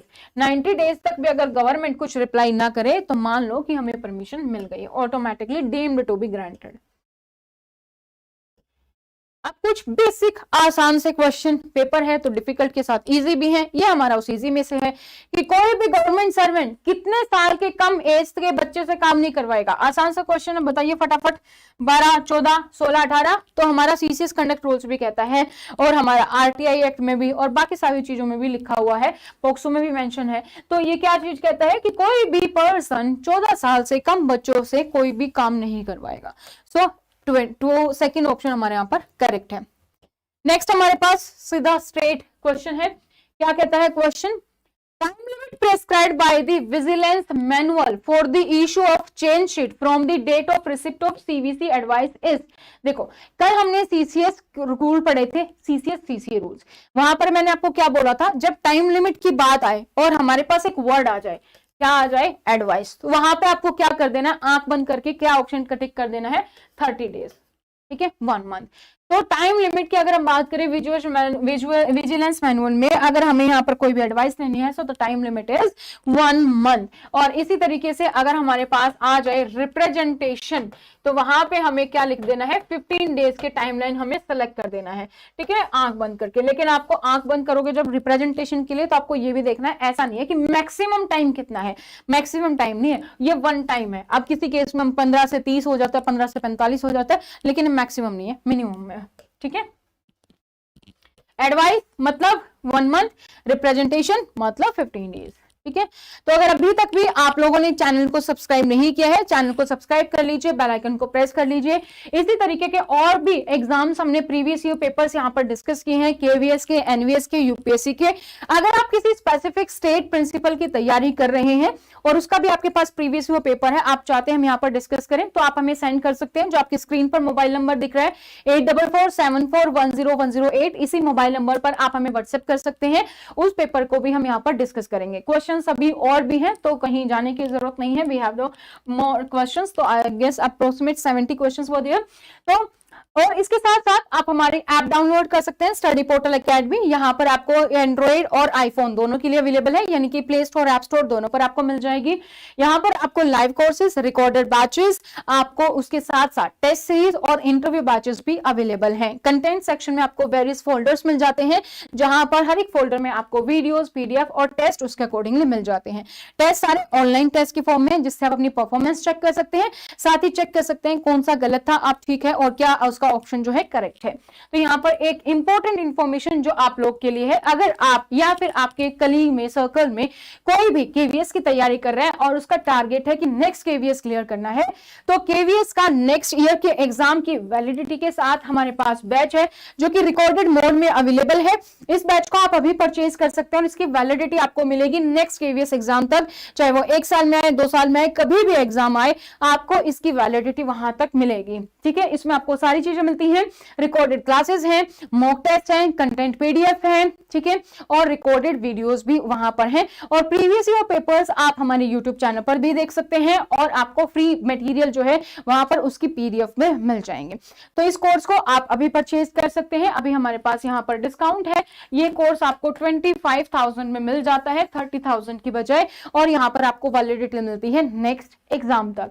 अगर मैं बात करूं सिलेक्शन रेशो की, तो यूपीएससी में हमारा बहुत ही अच्छा सिलेक्शन रहा। यूपीएससी में 170 plus we have for the principal, and same जो है हमारे पास अच्छा खासा डाटा है for the UPSC vice principal. और अगर हम एनवीएस एलडीसी बैच की बात करें, तो एनवीएस एलडीसी में we have the 100% shortlisted for the interview. तो 100% सिलेक्शन रेट है हमारे पास एनवीएस में। केवीएस में वी विल शेयर सून, जैसे एग्जाम होगा, रिजल्ट आएगा। ठीक है, तो सिलेक्शन की आपको कोई चिंता नहीं करनी है। एक एक टॉपिक को बहुत ही डिटेल में हम यहाँ पर कवर करते हैं, सारी चीजें आपके यहाँ पर कवर हैं, और वैलिडिटी आपको नेक्स्ट ईयर तक मिल रही है। ये भी हमारा रिकॉर्डेड बैच है। जैसे ही वैकेंसी आती है उस टाइम पर हम लाइव बैच भी रन करेंगे, उससे पहले ही हम बेसिकली रन कर लेते हैं। तो आप अपने कभी भी रिकॉर्डेड बैच को में से लाइव बैच में मूव करना चाहते हो, तो वो भी आप डिफरेंस अमाउंट पे करके लाइव बैच में भी मूव कर सकते हो आगे। और अभी के लिए आप रिकॉर्डेड सेक्शन में सारी चीजें पढ़ सकते हो। आप हमें सोशल मीडिया पर फॉलो कर सकते हैं, लिंक आपको नीचे डिस्क्रिप्शन बॉक्स में मिल जाएगा। और साथ ही आप हमारे इस हेल्पलाइन नंबर पर आप अपना नाम, सिटी का नाम और एग्जाम का नाम लिख के हमें सेंड करना ना भूलें, ताकि आपको आपके एग्जाम से रिलेवेंट सारी इंफॉर्मेशन मिलती रहे। हम आपको ब्रॉडकास्ट में ऐड कर लेते हैं। जैसे मान लीजिए आपका नाम है अमन, तो अमन लिखेंगे, सिटी है मान लीजिए देहरादून, तो आप देहरादून लिख देंगे, और एग्जाम है केवीएस, तो आप केवीएस लिख देंगे। इस तरीके से आप अपनी इंफॉर्मेशन हमारे पास शेयर कर सकते हैं। इसके साथ एक और इंफॉर्मेशन मैं आप लोगों को शेयर करूं कि study portal time to time seminars और कैरियर काउंसलिंग सेशंस भी हम अरेंज करते हैं। अगर आप अपने स्कूल में कैरियर काउंसलिंग सेशन या सेमिनार अरेंज करवाना चाहते हैं, तो सेम हेल्पलाइन नंबर पर आप हमें कांटेक्ट कर सकते हैं। Now let's move to the next question. Next question क्या है हमारा? Which of the following are correct? An employ may be suspend, किसी एम्प्लॉय को हम कब सस्पेंड कर सकते हैं? Option A, when a disciplinary proceeding against him are contemplated, disciplinary proceeding हमारी उसके खिलाफ contemplated है। where a case against him for criminal offense is under investigation, कोई क्रिमिनल चार्ज लग गया है, क्रिमिनल ऑफेंस है और उसके इन्वेस्टिगेशन है चल रही है अभी तब। या third, where a disciplinary proceeding against him are pending, जब उसके खिलाफ कोई भी डिसिप्लिनरी प्रोसीडिंग चल रही है वो पेंडिंग है। किस केस में कर सकते हैं? एम्प्लॉय को बेसिकली सस्पेंशन, जो कि हमारा मोस्ट इंपॉर्टेंट पार्ट है सीसीएस सीसीए रूल्स का, जो हमने पढ़ा था, उसी से ये क्वेश्चन है। तो हम कब कर सकते हैं? जब डिसिप्लिनरी प्रोसेस में कोई कंप्लेन आ जाती है और उसकी शुरुआत होनी है, हमने डिसाइड कर लिया, तब हम एम्प्लॉय को सस्पेंशन पर डाल सकते हैं। सेकंड, क्रिमिनल एक्टिविटी है, अंडर इन्वेस्टिगेशन है, बिल्कुल हम सस्पेंशन पर पीरियड को डाल सकते हैं। डिसिप्लिनरी प्रोसीडिंग अभी चल रही है, कोई रिजल्ट नहीं आया, पेंडिंग है, रिपोर्ट नहीं बनी है, तब भी हम एम्प्लॉय को सस्पेंशन पीरियड पर डाल सकते हैं। सो फर्स्ट, सेकंड, थर्ड हमारा तीनों के तीनों ही ऑप्शन करेक्ट है। And suspension is not a penalty, not a punishment, it is just a temporary detachment from the service so that employee can't tamper the documents and the witness supporting for his complaint. Next हमारे पास है which of the following are true during suspension an employee can be given HBA, function as defense assistance and not retain lien। देखो सबसे पहले तो जब question आए कि जब कोई एम्प्लॉय सस्पेंशन पे है तो उसको क्या क्या बेनिफिट मिलेगा, जहां पर आपको लगे कि ये बेनिफिट कहीं ना कहीं फैमिली से रिलेटेड है तो वो मिलेगा। जैसे एलटीसी फैमिली को मिलेगी, खुद को नहीं मिलेगी, लेकिन फैमिली बेनिफिट है, फैमिली को मिलेगा। पेंशन बेनिफिट में भी हम उसको काउंट करेंगे, बाद में अगर उसको हम कंडोन भी कर सकते हैं तो भी हमारा काउंट हो जाता है। ठीक है, सीए हमारा चाइल्ड एजुकेशन अलाउंस वो भी हम यहाँ पर देते हैं एम्प्लॉय को। ठीक है, अगर हम उसके बाद बात करें तो यहाँ पर उसके बाद हमारा क्या है कि HBA हाउस बिल्डिंग अलाउंस, तो ये भी हमारा कहीं ना कहीं किससे रिलेटेड है, फैमिली से रिलेटेड है, तो ये भी दिया जा सकता है। बस यहाँ पर कोलेक्टरल सिक्योरिटी होती है परमानेंट एम्प्लॉय से, वो यहाँ पे जमा करवा देता है तो हम दे सकते हैं। Function as a defence assistant, defence assistance के बारे में भी हमने कल डिस्कस किया था कि as a DA suspension employ work कर सकता है। क्यों? क्योंकि वो अभी एम्प्लॉय है, अभी गया थोड़ा ना है, या उसका कंप्लेन थोड़ी ना सिद्ध हुई है, आरोप तो उसका सिद्ध हुआ नहीं अभी, वो as a DA defence assistant काम कर सकता है। एक सस्पेंशन पे एम्प्लॉय दूसरे सस्पेंशन पे एम्प्लॉय के लिए डीए हो सकता है। थर्ड है नॉट रिटेन लीन, ये गलत है क्योंकि उसकी लीन क्रिएट होती है, लीन वो अपनी बना के रखता है। अब सवाल है लीन क्या होता है, आप में से बहुत सारे लोगों को पता ही होगा। लीन क्या है, हमारे पास एक जस्ट एक टाइटल है कि जैसे इस पोस्ट पर कोई भी एम्प्लॉय है, वो एम्प्लॉय अभी सस्पेंशन पे है या उसका टेम्पररी ट्रांसफर हो गया किसी भी रीजन से, तो यहां पर वो अपनी लीन बना के रखता है। लीव पर है मान लीजिए बहुत टाइम के लिए, तो क्या होता है लीन, यानी कि ये एम्प्लॉय ऐसा नहीं है सस्पेंशन पे है या मान लीजिए लीव पर चला गया 5-6 महीने के लिए, तो अब ये वापस आएगा जब एम्प्लॉय, तो उसकी ये जॉब नहीं रहेगी, जॉब तो रहती है, तो वो लीन बना के रखता है कि कभी भी ये वापस आएगा, ये पोस्ट उसकी सिक्योर है, ये लीन हो गई। अब यहां पर एम्प्लॉय सस्पेंशन पे मैक्सिमम कितना है, 270 डेज सस्पेंशन है। अब कोई एम्प्लॉय 270 डेज सस्पेंशन पर रहे तो क्या ये पोस्ट हमारी खाली ही रहेगी? नहीं, इस पोस्ट पर कोई ना कोई तो काम करेगा, इस पोस्ट का कोई ना कोई काम करना है, तो जो पर्सन जूनियर है हम यहाँ पे उसको भेज देते हैं, और ये जो पर्सन यहाँ पर आया है उसको हम क्या कहते हैं, ऑफिसिकेट। ठीक है, लीन और ऑफिसिकेट दोनों आप यहां पर याद रखना, उसको हम ऑफिसिकेट बोलते हैं। ठीक है, जैसे वाइस प्रिंसिपल, जब प्रिंसिपल छुट्टी पे हो तो वाइस प्रिंसिपल ऑफिसिकेट हो जाता है, एज ए प्रिंसिपल उसकी ड्यूटी निभाता है। नेक्स्ट क्वेश्चन है हमारा, within how many days the charge officer should submit the list of additional document, कितने दिन के अंदर चार्ज ऑफिसर को एक लिस्ट जो है एडिशनल डॉक्यूमेंट अगर कोई है तो कितने दिन के अंदर यहां पर सबमिट कर देना चाहिए। इज दिस टाइम एक्सटेंडेबल, क्या ये पीरियड एक्सटेंडेबल है या नहीं? अगर हम बोले जैसे 5 दिन है तो 5 दिन में या उससे एक्सटेंड करेगा या नहीं करेगा वो बताना है। तो विद इन 10 डेज में ये हो जाना चाहिए, 10 डेज में नहीं होता तो वी कैन एक्सटेंड इट। ठीक है, 10 डेज के अंदर भी हम इसको एक्सटेंड कर सकते हैं।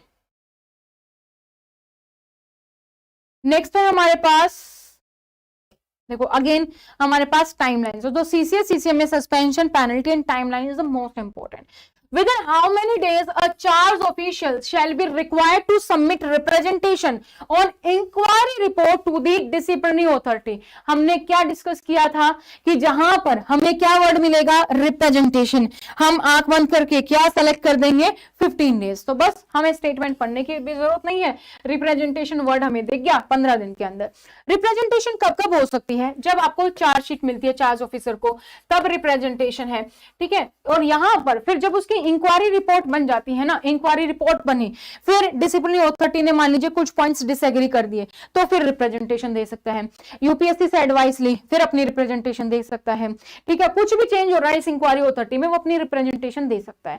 तो कितने दिनों के अंदर रिप्रेजेंटेशन देनी है, 15 डेज के अंदर। रिप्रेजेंटेशन मतलब 15 डेज, दैट्स इट। ठीक है, लेकिन माइनर पेनल्टी में ना एक जगह पर ये 10 डेज हो जाता है, तो वहां पर आप ध्यान रख लेना, बाकी 15 डेज हमेशा मिलेगा। नेक्स्ट क्वेश्चन हमारा, each communication received from the member of parliament or a member of the public is required to be acknowledged within। हमने क्या पढ़ा था अभी कि 30 डेज के अंदर आपको क्या कर देना है, आपको इंट्रीम रिप्लाई कर देना है। ठीक है, लेकिन आपको कितने दिन के अंदर उसको एक्नॉलेज कर देना है कि हाँ हमें मेल मिल गई है। वो कितना टाइम है हमारे पास, एक्नॉलेजमेंट का जो हमारा टाइमलाइन है दैट इज 15 डेज। ठीक है, 2 हफ्तों के अंदर कम से कम आपको एक्नॉलेज कर देना, हाँ जी आपकी मेल आ गई है, हम काम कर रहे हैं, फिर आप आपको बता देंगे। फिर इंटरिम रिप्लाईज के बारे में 30 दिन के अंदर कि भाई क्या काम चल रहा है वो आप यहाँ पर बता दोगे। ठीक है, ये भी हमारा ऑफिस प्रोसीजर था। नेक्स्ट क्वेश्चन है, consider the following statement regarding commutation of one kind of leave into another. ये भी हमने पढ़ा था कल जर्नल रूल्स में, जब एक लीव फॉर्म को आप दूसरी लीव फॉर्म में बदलते हैं तो क्या रहेगा। First, at the request of A government servant authority which granted him leave may commute it retrospectively into leave of different kind which was due and additional to him at the time the leave was granted। तो जब government servant request करता है अपनी leave sanctioning authority से कि मेरी इस leave को आप दूसरी लीव की फॉर्म में चेंज कर दो, तो लीव सैंक्शनिंग अथॉरिटी उसको चेंज कर सकती है। हाउएवर लीव सैंक्शनिंग अथॉरिटी पर डिपेंड करता है। ठीक है, तो फर्स्ट स्टेटमेंट अगर हम यहाँ पर बात करें तो फर्स्ट स्टेटमेंट हमारे पास क्या है, बिल्कुल करेक्ट है। ठीक है, कल ही तो पढ़ा था हमने। Next, commutation of one kind of leave into another shall be subject to adjustment of leave salary on the basis of leave finally granted to government servant। अब लीव ली है तो भाई एडजस्टमेंट भी होगी। अब आपने मान लीजिए HPL ली थी और आप बोल रहे हो कि इसको मेरी EL लगा दो, तो हाफ पे की सैलरी मिली थी, तो हाफ पे की सैलरी EL में तो आपको पूरी मिल जानी चाहिए थी अगर आपके पास EL बैलेंस है। तो यहाँ पर आपको एरियर के रूप में जो हाफ डे की सैलरी मिली वो मिल जाएगी। अगर इसका अपोजिट है तो ऑब्वियसली आपको सैलरी डिडक्ट भी करवानी होगी, तो फिर हम हाफ डे की सैलरी यहां से डिडक्ट कर लेंगे। तो एट द एंड आपकी क्या हुई लीव एडजस्टमेंट, उसके बेसिस पर डिपेंड करता है, तो हम एरर या डिडक्शन हो सकता है। तो हमारे दोनों के दोनों स्टेटमेंट करेक्ट है। अगर हम प्रीवियस ईयर की बात करें 2016 2018 की, वहां पर आपके पास इतने ज्यादा क्वेश्चंस नहीं थे सीसीएस लीव के, हार्डली 1-2 क्वेश्चंस, लेकिन इंपॉर्टेंट जो जनरल रूल्स है वहीं से आपके क्वेश्चंस आ जाते हैं। बहुत ज्यादा ऐसे क्वेश्चन नहीं आते जैसे सीएल में क्या है, ईएल में क्या है, इस टाइप के कम आते हैं, लेकिन जनरल रूल्स आपके जो हैं बेसिकली वहां से आपके क्वेश्चन रहते हैं। जैसे 7 रूल नंबर आपका 4 5 6 हो गया, 7 हो गया, 7 से लेकर आपका 14 13 तक, वहां तक आपके क्वेश्चंस जनरली बन जाते हैं। तो अगर आप वो रिवीजन भी कर लोगे तो आप इस टाइप का कोई क्वेश्चन आता है तो आप उसको इजीली यहां पर आंसर कर पाओगे। ठीक है, लेकिन आपके एग्जाम की अगर हम बात करें, क्वेश्चन पेपर जो सेटअप बहुत ही अच्छे तरीके से है, और जो क्वेश्चंस का एक होता है ना कि पैरामीटर की इस सेक्शन में से भी इसमें से भी है, एक मोस्टली सारे सेक्शंस बनाए हुए हैं। हर एक बोर्ड का अपना एक अलग स्टैंडर्ड होता है क्वेश्चंस पेपर सेट करने का, हर एक अलग क्राइटेरिया कि किसमें कितना प्रेफरेंस देते हैं। जैसे अगर हम यूपीएससी की बात करें तो यूपीएससी हमेशा फाइनेंस पार्ट को प्रेफरेंस देता है ओवर दी एडमिन, लेकिन अगर हम केवीएस एनवीएस की बात करें तो हमेशा हमारा एडमिन जो पोर्शन होता है वो हमारा ओवर पावर करता है देन दी फाइनेंस पार्ट। ठीक है, तो अभी तक आप देखो तो जीएफआर इन सब से कोई क्वेश्चन नहीं है, पेंशन रूल से भी हमारे पास अभी तक कोई क्वेश्चन नहीं है। So no government servant shall ordinary be granted leave of any kind for continuous period exceeding। किसी भी गवर्नमेंट सर्वेंट को कितने टाइम से ज्यादा हम लीव नहीं दे सकते। ये क्वेश्चन हर साल बेसिकली हर दूसरे साल केवीएस में आता है, पता नहीं क्यों, मोस्ट फेवरेट क्वेश्चंस है ये केवीएस का। कभी भी आप देख लो, एक बार छोड़ के अगली बार हमेशा मिल जाता है, और मोस्टली तो आपको रिपीटेड में मिल जाता है। तो ये आप तो अभी तक आप सबको रट गया हुआ, कितने साल की छुट्टी दे सकते हैं हम, 5 साल की, 5 साल से ज्यादा की नहीं दे सकते। लेकिन 2 एक्सेप्शन है, फर्स्ट इन केस एम्प्लॉय की डेथ हो जाए, सेकंड मेडिकल कंडीशन ऐसी है कि एम्प्लॉय 5 साल के बाद भी दोबारा से ज्वाइन नहीं कर सकता, तो हम एक्सटेंड कर सकते हैं। और वहां पर अगर एक्सटेंड करनी पड़ गई तो कौन देगा परमिशन, प्रेसिडेंट देंगे। ठीक है, तो 5 ईयर से ज्यादा हम किसी भी एम्प्लॉय को लीव नहीं देते हैं। नेक्स्ट क्वेश्चन है, कुछ ज्यादा छोटा हो गया है, I will just read it। ठीक है, may be you are not able to see it properly. Consider the following statement regarding the entitlement of a government servant to payments during the period of suspension or deemed suspension। Suspension or deemed suspension related questions है, तो then again we have the CCS related question है कि जो भी payment होती है during the suspension और deemed suspension period क्या होती है। कल हमने क्या पढ़ा था, 3 months के लिए हम कितना सैलरी देते हैं, उसको 50% देते हैं, क्योंकि हम उसको सब्सिस्टेंस अलाउंस देते हैं रादर देन द सैलरी।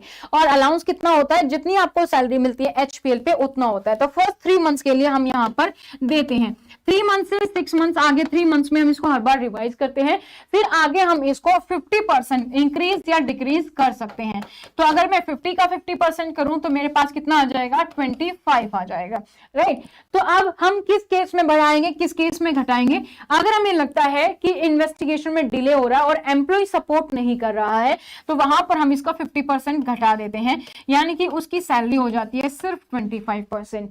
लेकिन अगर हमें लगता है कि इंक्वायरी ऑथोरिटी ही डिले कर रही है, एम्प्लॉय अपना पूरा सपोर्ट कर रहा है इन्वेस्टिगेशन में, then we will make it 50% increase, that will be 75%। ठीक है, इस तरीके से ये काम करता है। So for the first 3 months of suspension, he will be entitled to salary for the half pay leave, that is 50% of pay. In addition, dearance allowance on the basis of such pay. बिल्कुल correct है कि यहाँ पर हम उसको half पे leave के according salary देते हैं, जिसमें हमारा बेसिक पे प्लस डीए दोनों होता है। फर्स्ट स्टेटमेंट ये कहता है, जो कि हमारा करेक्ट है। सेकेंड है for the period after 3 months, इस पीरियड के बाद अगले 3 मंथ्स के लिए सब्सिस्टेंस अलाउंस में भी रिड्यूस्ड अप टू 50%, हम उसको 50% तक घटा भी सकते हैं। If delay is attributable to the government servant, अगर हमें लगता है कि इन्वेस्टिगेशन में डिले गवर्नमेंट सर्वेंट की वजह से हो रहा है तो ये भी हमारा करेक्ट है। थर्ड है Government servant shall be entitled to compensatory allowance based on pay on the date of suspension. क्या एम्प्लॉय को हम सस्पेंशन पीरियड पे कोई हमारा कंपनसेटरी अलाउंस या इस टाइप का कोई अलाउंस दे सकते हैं? बिल्कुल दे सकते हैं। ठीक है, तो थर्ड भी हमारा करेक्ट है। तो यहाँ पर हमारा ए बी सी तीनों ही ऑप्शन करेक्ट है, तो हमारा option number 4 is the right option. ठीक है, नेक्स्ट क्वेश्चन है हमारा regarding the a government servant in receipt of the existing grade pay of 10,000, जो हमारा लेवल 14 है in the pay matrix, is entitle to which of the following type of residence, जो headquarter मिलते हैं, residence मिलते हैं ना, उसके बेसिस पर है। अगर कोई एम्प्लॉय लेवल 14 है पे मैट्रिक्स में, उसकी ग्रेड पे है 10,000, तो उसको कौन से टाइप का जो रेजिडेंस है वो यहां पर मिलेगा। तो ये इसको मिलता है 6A, सी सेकंड मिलता है। ठीक है, ये मिलता है। तो जो केवीएस में एम्प्लॉइज है दे ऑलरेडी नो कि क्या होता है सेकंड। तो यहाँ पे आपको एलडीसी में कुछ क्वेश्चंस ऐसे भी मिलेंगे जो एक्सपेक्टेड हैं कि केवीएस एम्प्लॉय, तो उनको पता होगा, जैसे इस टाइप का क्वेश्चंस भी, वैसे भी जर्नल है, क्योंकि हम एजुकेशन कोड भी आपका टॉपिक आता है तो ये उसमें कवर हो जाता है आपका।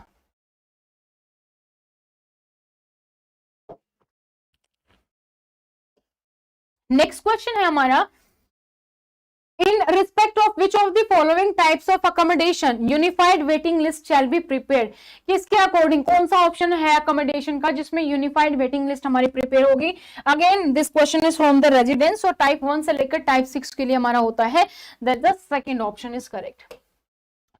Next question is the revised rate of cash handling allowance, cash handling allowance की रिवाइज रेट की अगर हम बात करें विद इफेक्टिव फ्रॉम 1 जुलाई 2017, यानी कि आफ्टर द 7th पे commission, for the amount of average monthly cash handled over 5 lakh, अगर कोई 5 लाख से ज्यादा का कैश हैंडल कर रहा है तो उसके लिए कैश हैंडलिंग अलाउंस की जो रिवाइज रेट है वो कितनी है, 500, 700, 1000 और 1200, सो दैट इज 1000 रुपीज। ठीक है, सी ऑप्शन आपका यहाँ पर करेक्ट है कैश हैंडलिंग अलाउंस के बारे में। नेक्स्ट क्वेश्चन पर मूव करते हैं। नेक्स्ट क्वेश्चन है हमारा, इन terms of provision under FR 22, ये आपका क्वेश्चन कहां से आ गया, fundamental rules and supplementary rule से, FR/SR से। तो जो हमारा FR 22 है उसके अकॉर्डिंग क्या है, a government servant shall exercise the option to have his or her pay fixed either from the date of promotion or from the date of accrual of the next increment in the pay matrix in lower grade within what period from the date of his or promotion। तो जब आपका promotion होता है आपको दो option मिलते हैं, दो ऑप्शन किस लिए मिलते हैं, पे फिक्सेशन के लिए, और वो दो ऑप्शन क्या होते हैं, या तो आप अपना इंक्रीमेंट जो आप करवाओगे वो आपके प्रमोशन डेट से कर लो, वो आपके पास ऑप्शन होता है कि प्रमोशन डेट से हो जाएगा। सेकेंड ऑप्शन क्या होता है आपका कि आपका नेक्स्ट इंक्रीमेंट से हो जाएगा। तो दोनों में से आप किसी में भी कर सकते हो, लेकिन ये जो आपको ऑप्शन बताना होता है वो आपको कितने दिन में बताना होता है, तो इसके लिए आपके पास टाइम लिमिट है दी 1 मंथ, 1 महीने के अंदर आप बता दो कि आपको अपना पे फिक्सेशन कैसे करना है। ठीक है, नेक्स्ट क्वेश्चन है which of the following methods of procurement, procurement की बात आ गई तो यानी कि जीएफआर की बात आ गई हमारे पास, जैम पोर्टल भी मेंशन है। तो हमारे पास प्रोक्योरमेंट है यानी कि चैप्टर नंबर 6 जो कि one of the most important है। अगर आप लोगों ने अभी तक जीएफआर को नहीं पढ़ा है तो शॉर्ट फॉर्म में जीएफआर का चैप्टर नंबर 6 जो है उसकी रिवीजन कर लेना। आपको मेरी पिछले जो यूपीएससी के टाइम पर मैंने एडमिन फाइनेंस करवाया था वहां पर आपको इसकी वीडियो मिल जाएगी जीएफआर की, चैप्टर नंबर 6 वहां से रिवाइज कर लेना, क्वेश्चन आपका क्लियर हो जाएगा। जीएफआर में जो हमारा है जब मोस्टली चैप्टर 6 को टारगेट किया जाता है, ठीक है। So which of the following methods of procurement shall be adopted for the purchase of goods costing 25,000 and up to 2.5 lakh not available on the GEM portal? अगर आप कोई भी सामान परचेज कर रहे हो और GEM पोर्टल पर अवेलेबल है नहीं और अमाउंट कितनी है 25,000 से 2,50,000 तक है, तो आप इसमें से बताइए कैसे परचेज करेंगे। Advertise tender enquiry, advertise tender enquiry जहां पर आप एडवर्टाइजमेंट देते हो और इसके लिए तो हम GEM पोर्टल पर अवेलेबल है या नहीं है कोई फर्क नहीं पड़ता, हम वहीं से टेंडर इंक्वायरी दे सकते हैं। तो फर्स्ट तो हमारा गलत हो गया, ये भी गलत होगा, ये भी गलत होगा, क्योंकि टेंडर इंक्वायरी हम जेम पोर्टल से बना के दे सकते हैं, वैसे भी दे सकते हैं, जेम पोर्टल से भी दे सकते हैं, तो उसमें कोई फर्क ही नहीं है। हमारे पास आने दो रिक्वेस्ट, उसके बाद दे सकते हैं।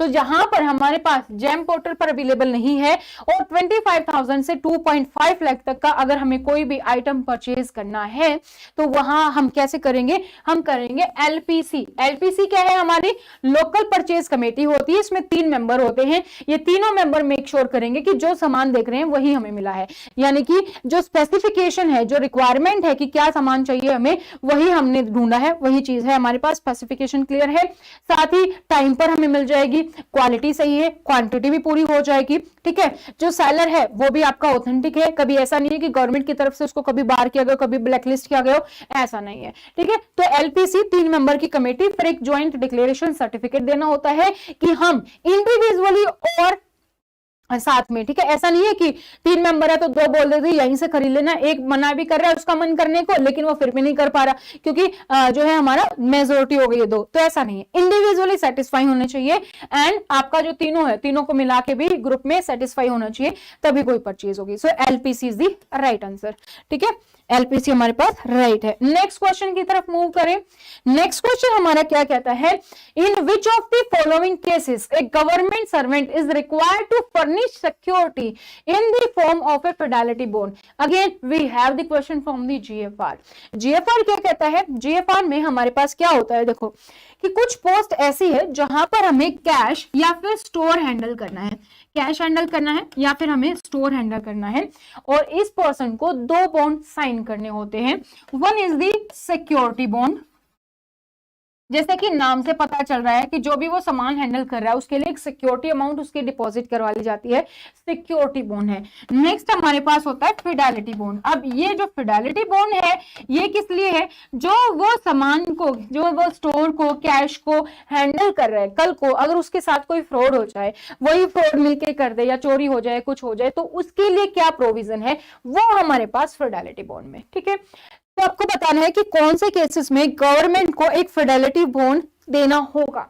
First, government servant actually handling cash, तो जब कैश हैंडल कर रहा है तब, अभी तो हमने डिस्कस किया कब देते हैं, जब कैश या स्टोर हैंडल कर रहा है, तो कैश की बात आ गई तो ऑब्वियसली फिडेलिटी बॉन्ड होगा। सेकेंड हमारा एक government servant entrusted with the custody of store, जब हम स्टोर की बात कर रहे हैं तो भी हमारे पास फिडेलिटी बॉन्ड यहां पर है। Next है government servant entrusted with the custody of store which in the opinion of the competent authority are not considerable।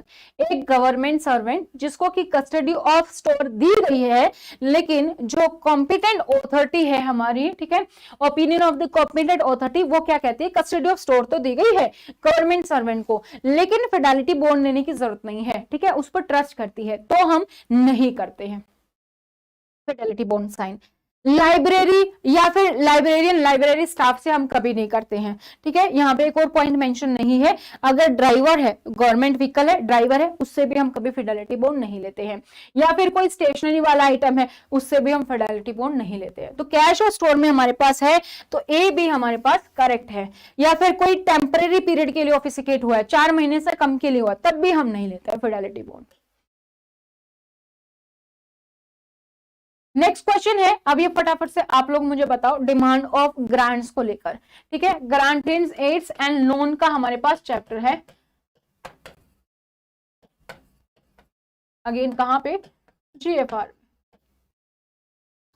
Question बताना है आपको, what is the question, consider the following statement in the context of demand of grant. Grant के regarding आपको बताना है, the demands for grants represent the estimate for expenditure for which vote of Lok Sabha is required। क्या जब आपको grant चाहिए होता है, लोकसभा की वोट रिक्वायर्ड है, तो ऑब्वियसली ये जो हमारा है वोटेड है, ठीक है। ये हमारा लोकसभा में कुछ चीजें होती है जो नॉन वोटेड है, कुछ वोटेड है, कुछ चार्ज होती है, कुछ वोटेड होती है, तो ये हमारा वोटेड में आता है। अगर किसी को ग्रांट देना है तो लोकसभा में वोटिंग होगी तभी हम ग्रांट देंगे, ठीक है।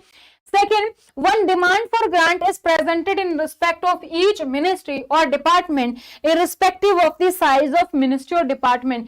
क्या किसी भी मिनिस्ट्री और डिपार्टमेंट को एक ही ग्रांट मिलेगी, चाहे वो कितनी भी छोटी कितनी भी बड़ी हो? नहीं, अगर साइज बड़ा है तो एक से ज्यादा ग्रांट भी दी जा सकती है, तो ये हमारा गलत हो गया। Third, the demand for grant shall be presented to parliament at 2 levels। Parliament की बात करें, मैं वोटेड है, लोकसभा राज्यसभा दोनों लेवल पे होगा, तो हमारा थर्ड ऑप्शन सही है। तो ए और सी ये वाला हमारे पास यहाँ पर करेक्ट है।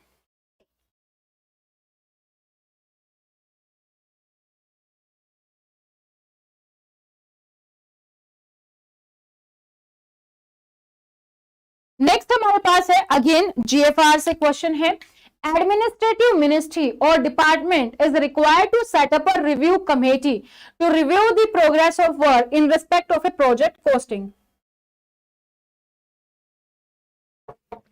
क्या बताना है कि जो एडमिनिस्ट्रेटिव मिनिस्ट्री है या डिपार्टमेंट है, उनको क्या करना होता है, एक रिव्यू कमेटी सेटअप करनी होती है। अब जो ये रिव्यू कमेटी क्या करेगी कि कितना काम हुआ है, प्रोजेक्ट में कितना कॉस्टिंग है, उसके बारे में देखेगी, and that is in the chapter of works, जो हमारा चैप्टर है उसमें है। और इसके लिए हमारे पास लिमिट कितनी होती है, अगर 100 करोड़ या उससे अबव है, तो 100 करोड़ या उससे बिलो है तो ये प्रोसीजर हम सेट कर लेते हैं, उसके अकॉर्डिंग सारा काम होता रहता है। लेकिन अगर मान लीजिए कॉस्ट 100 करोड़ या उससे ज्यादा है, तो वहां पर हम एक रिव्यू कमेटी भी सेट करते हैं, जो कि बेसिकली मॉनिटर करेगी पूरे प्रोग्रेस को, कितना काम हुआ है कितना नहीं हुआ, वो सब 100 करोड़ से अबव पर है। नेक्स्ट है, where a certain item is not available on the GEM, procurement may be made on the recommendation of LPC duly constituted by the head of department in respect of good consisting। ऐसा हमेशा आपको 2-3 question हर एक exam में मिलेंगे। जैसे कि 2018 में बात करूं तो वहां पर एक DA वाला क्वेश्चन था कि DA किस किस केस में मिलेंगे। तो अभी अगर इस क्वेश्चन को आप देखो तो ऑलरेडी हम इसको कर चुके हैं। वहां पर क्या था, हमारे पास लिमिट थी, फिर बताया गया था कि हम क्या करेंगे। अभी हमने ऊपर पढ़ा था LPC, लोकल परचेज कमेटी। तो लोकल परचेज कमेटी हम कब यूज करते हैं, जब हमारे पास वैल्यू कितनी होती है, above 25,000 and the below 2.5 lakh. तो हमारे पास डी ऑप्शन जो है हमारा यहाँ पर करेक्ट है, यहाँ पर ठीक है, करेक्ट है यहाँ पर। नेक्स्ट क्वेश्चन पर मूव करते हैं। As a general rule and without the prior approval of the Department of Expenditure, Ministry of Finance, no global tender inquiry shall be invited for tenders up to GTE। क्या है हमारा, GTE is the global tender inquiry। जब आपको कोई material India में available नहीं है और आप चाहते हो इंडिया से बाहर से आए, तो हम GTE यूज करते हैं, ग्लोबल टेंडर इंक्वायरी करते हैं। और ऐसा नहीं होता है आप चाहते हैं इंडिया से बाहर से आए, इंडिया में सामान अवेलेबल नहीं है, आप बाहर से गुड्स परचेज करना चाहते हैं, तो ऐसा नहीं कि हमने सभी को एक बार अपनी टेंडर इंक्वायरी सेंड कर दी। नहीं, हम देखते हैं कि किस कंट्री में चांसेस है कि हमें वहां से गुड्स डिलीवर हो सकता है, किसके पास ये हो सकता है, उसके अकॉर्डिंग हम भेजते हैं। कैसे भेजेंगे टेंडर, हमारे यहाँ पर इंडिया में है फॉरेन एम्बेसीज है उसके थ्रू, और फॉरेन में हमारे इंडियन एम्बेसीज है उनके थ्रू हम भेज सकते हैं। ठीक है, जो हमारा हेड ऑफ मिशन है, स्टडी लीव में पढ़ते थे हम, उसके अकॉर्डिंग हम यहाँ पर भेज सकते हैं। तो कब हम यूज करते हैं, 200 करोड़ की हमारे पास लिमिट है, इसके लिए कितना है, 200 करोड़। तो सेकेंड ऑप्शन हमारे पास यहाँ पर करेक्ट है। Next question again, in respect of which of the following type of dental treatment obtained in government hospital recognized under CSMA rule, जो हमारे मेडिकल अटेंडेंस रूल है उसके तहत आपको बताना है कि कौन सा ऑप्शन करेक्ट है। Expense incurred by central government employee are reimbursable. अगर मान लीजिए कोई भी डेंटल ट्रीटमेंट है और उस केस में क्या है, हमारे पास सेंट्रल गवर्नमेंट एम्प्लॉय के लिए कौन कौन सा रिम्बर्सेबल होगा वो आपको यहाँ पर बताना है। तो हमारे पास एक पूरा है कि कौन कौन से डिसीज जो है हमारे कवर होते हैं CSMA में, उसी से वहां पर आपने पढ़ा है तो वो क्लियर हो जाएगा। तो extractions, scaling and gum treatment, root canal treatment, treatment of pyorrhoea, तो ये सारे के सारे हमारे पास रिम्बर्सेबल है। ठीक है, तो option D. Now next question, Which among the following can be appointed as authorized medical attendants? किसको हम AM में अपॉइंट कर सकते हैं by a department of central government in respect of a class or classes of central government employees? किसको हम रख सकते हैं? बेसिकली AM में क्या है हमारा, कुछ नहीं, मेडिकल ऑफिसर है। ठीक है, मेडिकल ऑफिसर है। अब वो कहीं का भी हो सकता है, वो किसी स्टेट गवर्नमेंट के हॉस्पिटल का भी हो सकता है, यूटी के गवर्नमेंट के हॉस्पिटल का भी हो सकता है, सेंट्रल गवर्नमेंट हॉस्पिटल का भी हो सकता है। इवन कुछ डिसीज ऐसे हैं जहां पर अभी तक हमारे पास गवर्नमेंट हॉस्पिटल में फैसिलिटीज अवेलेबल नहीं है, तो ऐसे केस में गवर्नमेंट प्राइवेट हॉस्पिटल को भी एम्पेलेंट करती है, तो वो किसी प्राइवेट हॉस्पिटल का भी हो सकता है, जिसको हम RMP बोलते हैं, रजिस्टर्ड मेडिकल प्रैक्टिशनर हम यहाँ पर बोलते हैं। तो उसके बारे में आप यहाँ पर आप ऑप्शंस देखोगे तो क्या है, first option medical officer under the employ of central government, बिल्कुल हो सकता है, सेंट्रल गवर्नमेंट के अंडर किसी हॉस्पिटल में है तो। Second, medical officer who are not employed of the central government, अगर सेंट्रल गवर्नमेंट के एम्प्लॉय नहीं है तो भी हो सकता है, स्टेट का हो, यूटी का हो, कहीं का भी हो। Third, in the employ of state government, state या यूटी का है तो भी चलेगा। And fourth one is the private registered medical practitioner, बिल्कुल प्राइवेट हॉस्पिटल का भी है। तो ABCD चारों के चारों करेक्ट है, फोर्थ ऑप्शन आपका यहाँ पर करेक्ट है। Next question, Which one of the following does not constitute a disability under the CSMA rule? CSMA rules में नीचे दिए गए ऑप्शन में से कौन सी डिसेबिलिटी नहीं है आपको बताना है। लो विजन, रेंटल फेलियर, आपका लेप्रोसी, मेंटल रिटार्डेशन, तो हमारा जो रीनल फेलियर है, ठीक है, रेनल फेलियर है, ये नहीं है। Low vision, leprosy, mental retardation ये सभी है, तो बी ऑप्शन आपका यहाँ पर करेक्ट है। नेक्स्ट हमारे पास क्या है, which of the following is the competent authority to settle the medical claims of a serving central government employ for treatment obtain in a private hospital recognized under CSMA rules 1944 including payment exceeding 2 lakh as per the prescribe rate list. तो क्या होता है कि हमारे पास 2 लाख तक की तो limit होती है कि 2 लाख तक की जो है हमारे पास कौन कर सकता है उसको अप्रूव, जो भी हेड ऑफ डिपार्टमेंट है, हेड ऑफ ऑफिस है, ये कर सकते हैं। लेकिन जब 2 लाख से ज्यादा तक की लिमिट होती है ना, तो किसी और की परमिशन चाहिए होती है। तो आपको यही बताना है कि कौन सी कॉम्पिटेंट ऑथोरिटी है, अगर किसी का खर्च 2 लाख से ज्यादा है और वो भी प्राइवेट हॉस्पिटल में है, रिकॉग्नाइज प्राइवेट हॉस्पिटल में, वहां से ट्रीटमेंट लिया है, रिम्बर्समेंट करना है, तो 2 लाख से ज्यादा कौन अप्रूव कर सकता है? तो इनके पास तो पावर कितनी है, 2 लाख तक की है। तो नेक्स्ट हमारे पास बच गया ministry of health and family, और हमारे पास department ministry consult in consultation with the financial advisory. Ministry तक जाने की जरूरत है नहीं, 2 लाख रुपए से ज्यादा की थोड़ी सी बात है। तो हमारे पास जो डिपार्टमेंट मिनिस्ट्री कंसर्न है वो फाइनेंशियल एडवाइजर्स के साथ कंसल्ट करके अप्रूव कर सकती है। तो सी ऑप्शन आपका यहाँ पर करेक्ट है। ठीक है, नेक्स्ट क्वेश्चन, नेक्स्ट हमारा अगेन मेडिकल से ही है। CSMA beneficiaries who have been tested positive for COVID-19 infections are permitted to purchase 1 pulse oximeter per family and claim reimbursement as per actual cost of pulse oximeter subject to sealing off। CSMA के तहत क्या था कि अगर कोई भी COVID-19 positive पाया जाता है तो पर फैमिली 1 पल्स ऑक्सीमीटर परचेज कर सकता है, लेकिन उसकी एक मैक्सिमम सीलिंग है कि मैक्सिमम कितना जो है चार्ज रिम्बर्स हो सकता है फॉर दी यहाँ पर आपका पल्स ऑक्सीमीटर के लिए। तो उसकी जो लिमिट दी गई थी वो कितनी थी, 1200। तो बी ऑप्शन आपका यहाँ पर करेक्ट है। नेक्स्ट है, which of the following is the performance report in terms of PFMS public finance management system. However GFR में भी कवर होता है, लेकिन PFMS का एक सेपरेट टॉपिक भी दिया गया है। तो नीचे दिए गए ऑप्शन में से कौन सी परफॉर्मेंस रिपोर्ट है in terms of PFMS? Scheme wise, state wise agency registration status report, controller wise, grant wise, individually all scheme monthly expenditure plan scheme report, agency wise release, scheme types wise release reports, या फिर security reports like the utilization certificate। तो यहाँ पर हमारे पास कौन सी है, scheme wise हमारे पास आ जाए, state wise agency registration state report आ जाए, तो ये हमारे पास परफॉर्मेंस रिपोर्ट है। ऑप्शन ए करेक्ट है। Next is consideration in relation to the supply of goods does not include which of the following. Consideration in relation to the supply of goods, consideration जो है हमारा supply of goods कर रहे हैं तो उसमें क्या इंक्लूड नहीं है. First, any payment mode of supply of good by recipient, कोई भी पेमेंट मोड जो भी है सप्लाई का बाय द रिसिप्टेंट वो नहीं है. सेकंड हमारे पास है any payment made for supply of goods by any other person on behalf of recipient, नहीं हो सकता. अमाउंट ऑफ सब्सिडी, कंसिडरेशन हमारे पास क्या है बेसिकली अमाउंट ऑफ सब्सिडी जो भी सेंट्रल गवर्नमेंट देता है वो हमारे पास क्या है कंसिडरेशन है. ठीक है, थर्ड इज करेक्ट. ठीक है, तो अभी तक भी अगर आप लोगों ने चैनल को सब्सक्राइब नहीं किया है तो चैनल को सब्सक्राइब कर लीजिए. टोटल 70 क्वेश्चंस हम डिस्कस कर रहे हैं. ये केवीएस एलडीसी 2023 में जो भी एग्जाम हुआ था फिलहाल वो वाला एग्जाम है. ये आपका 2022 लगा लीजिए तब हुआ था, तो वो वाला एलडीसी आपका एग्जाम है. ये कंप्लीट यहाँ पर हम एडमिन एंड फाइनेंस पोर्शन को डिस्कस कर रहे हैं जो आपके सभी exam principal, vice principal, assistant commissioner, ASO, SSC उन सभी में आपका जो पोर्शन आता है इस टाइप के ही क्वेश्चन आपके वहां पर आते हैं. तो चैनल को सब्सक्राइब नहीं किया तो चैनल को सब्सक्राइब कर लीजिए, साथ ही बेल आइकन को प्रेस कर लीजिए ताकि जैसे वीडियो अपलोड की जाती है उसकी नोटिफिकेशन आप सभी लोगों को मिल सके. वीडियो को लाइक और शेयर जरूर कीजिएगा अपने दोस्तों के साथ.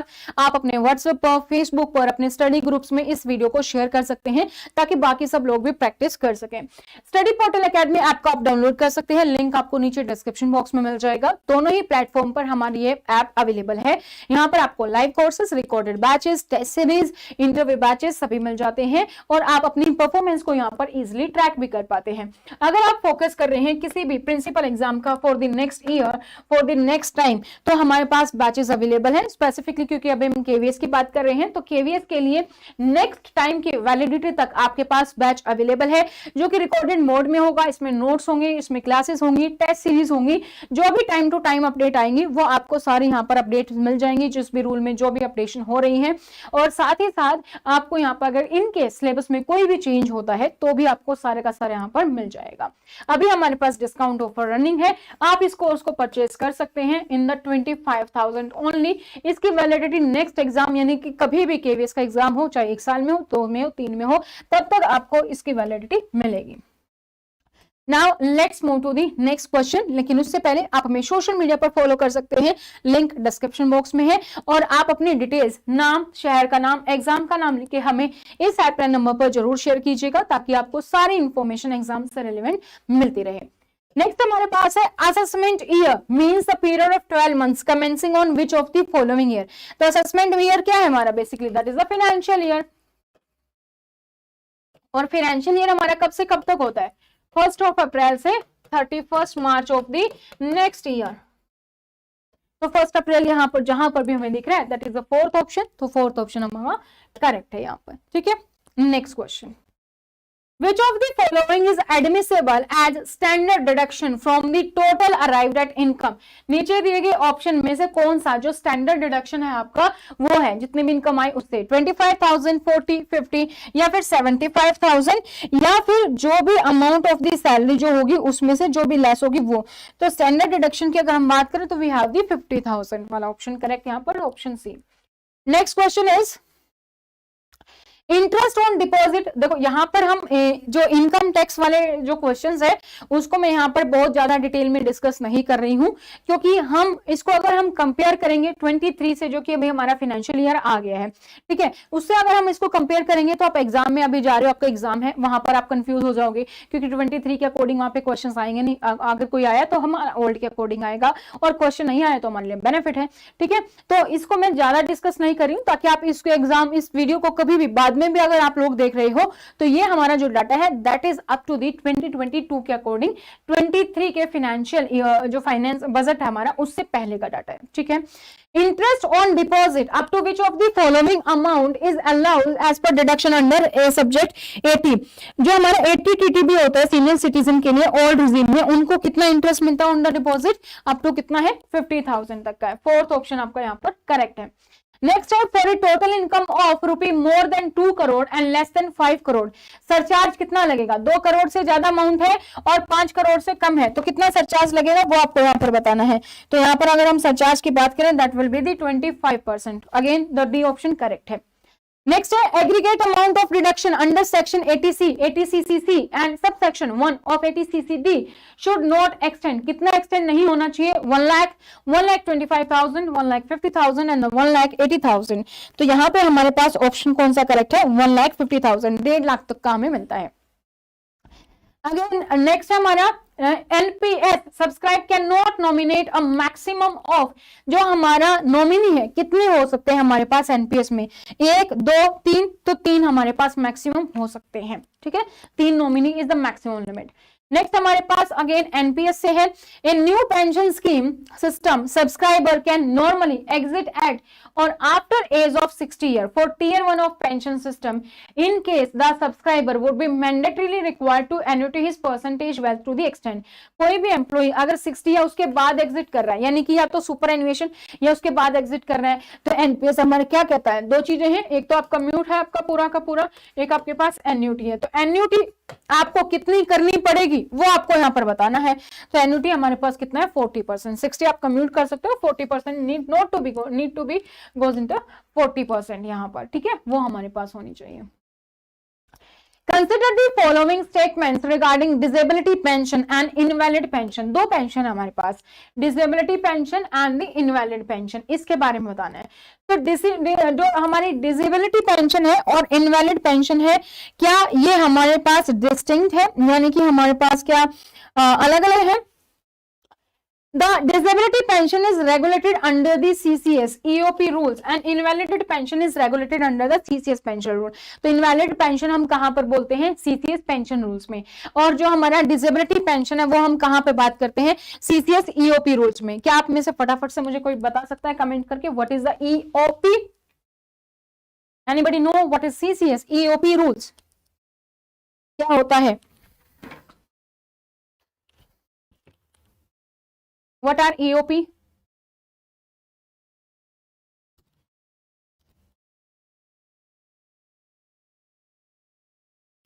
EOP is the extra ordinary pension के बारे में हम बात कर रहे हैं, ठीक है। EOP is the extra ordinary pension और सीसीएस पेंशन में हम उसको इनवैलिड पेंशन बोलते हैं।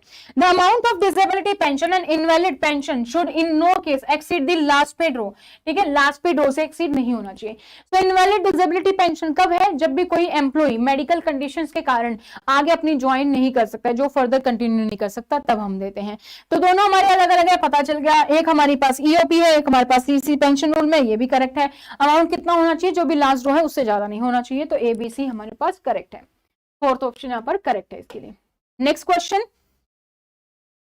in case of a government servant who is dismissed or removed from the service, the authority competent to dismiss or remove him from the service may, if the case is deserving of special consideration, sanction। क्या कोई भी employ है वो dismiss हो रहा है या remove हुआ है, तो इस केस में जो भी ऑथोरिटी है जिसने डिसमिस या रिमूव किया है वो क्या कर सकती है? उसके पास क्या कंसिडरेशन है? रिटायरिंग पेंशन देगी, कंपल्सरी रिटायर पेंशन देगी, कंपैशनेट देगी या सुपर एनुएशन? देखो, सुपर एनुएशन तब है जब कोई एम्प्लॉय सेल्फ रिटायर लेता है after the age of retirement age, जो कि हमारी 60 ईयर्स के बाद। कंपैशनेट करते हैं हम, कंपैशनेट, ठीक है। तो कंपैशनेट हमारे पास क्या है? जब भी कोई एम्प्लॉय की पोस्ट अबॉलिश हो जाती है तब हम देते हैं। कंपल्सरी रिटायरमेंट, जब ऑब्वियसली एम्प्लॉय कंपल्सरी रिटायर होगा तब हम देंगे। ऑप्शन हमारे पास क्या बचा? ऑप्शन बचा हमारे पास एक रिटायरिंग पेंशन का, सॉरी, ठीक है। कंपैशनेट हम यहां पर देंगे, कंपैशनेट देंगे हम C on that, just a sec. Compassionate is the right option. Retiring हम देते हैं जब कोई 60 से पहले होता है, हम यहाँ पर कंपैशनेट जो है वो हम यहाँ पर देंगे। तो there is a one more similar word है जिसमें हमारे पास एबोलिश पर होने पर हम देते हैं compensation, that is the compensation, that is the compassionate, ठीक है, वो हमारी कंपेंसेशन है, ठीक है, वो हमारी कंपनसेशन है। कंपैशनेट, रिटायरिंग या फिर कोई भी डिसमिस या रिमूव हो रहा तब हम देते हैं। तो C ऑप्शन हमारे पास करेक्ट है। Next question is, a government servant shall be entitled to commute for a lump sum payment of his pension of an amount exceeding amount not exceeding। कोई भी गवर्नमेंट सर्वेंट अपनी pension को commute कर रहा है तो कितना पेंशन को कम्यूट कर सकता है? कितने से ज्यादा नहीं होने चाहिए? 33, 40, 45 या फिर 50। कम्यूट अगर यहाँ पे कर रहे हैं तो हमारे पास कितने से ज्यादा नहीं होना चाहिए कम्यूटेशन में? फटाफट से बताओ।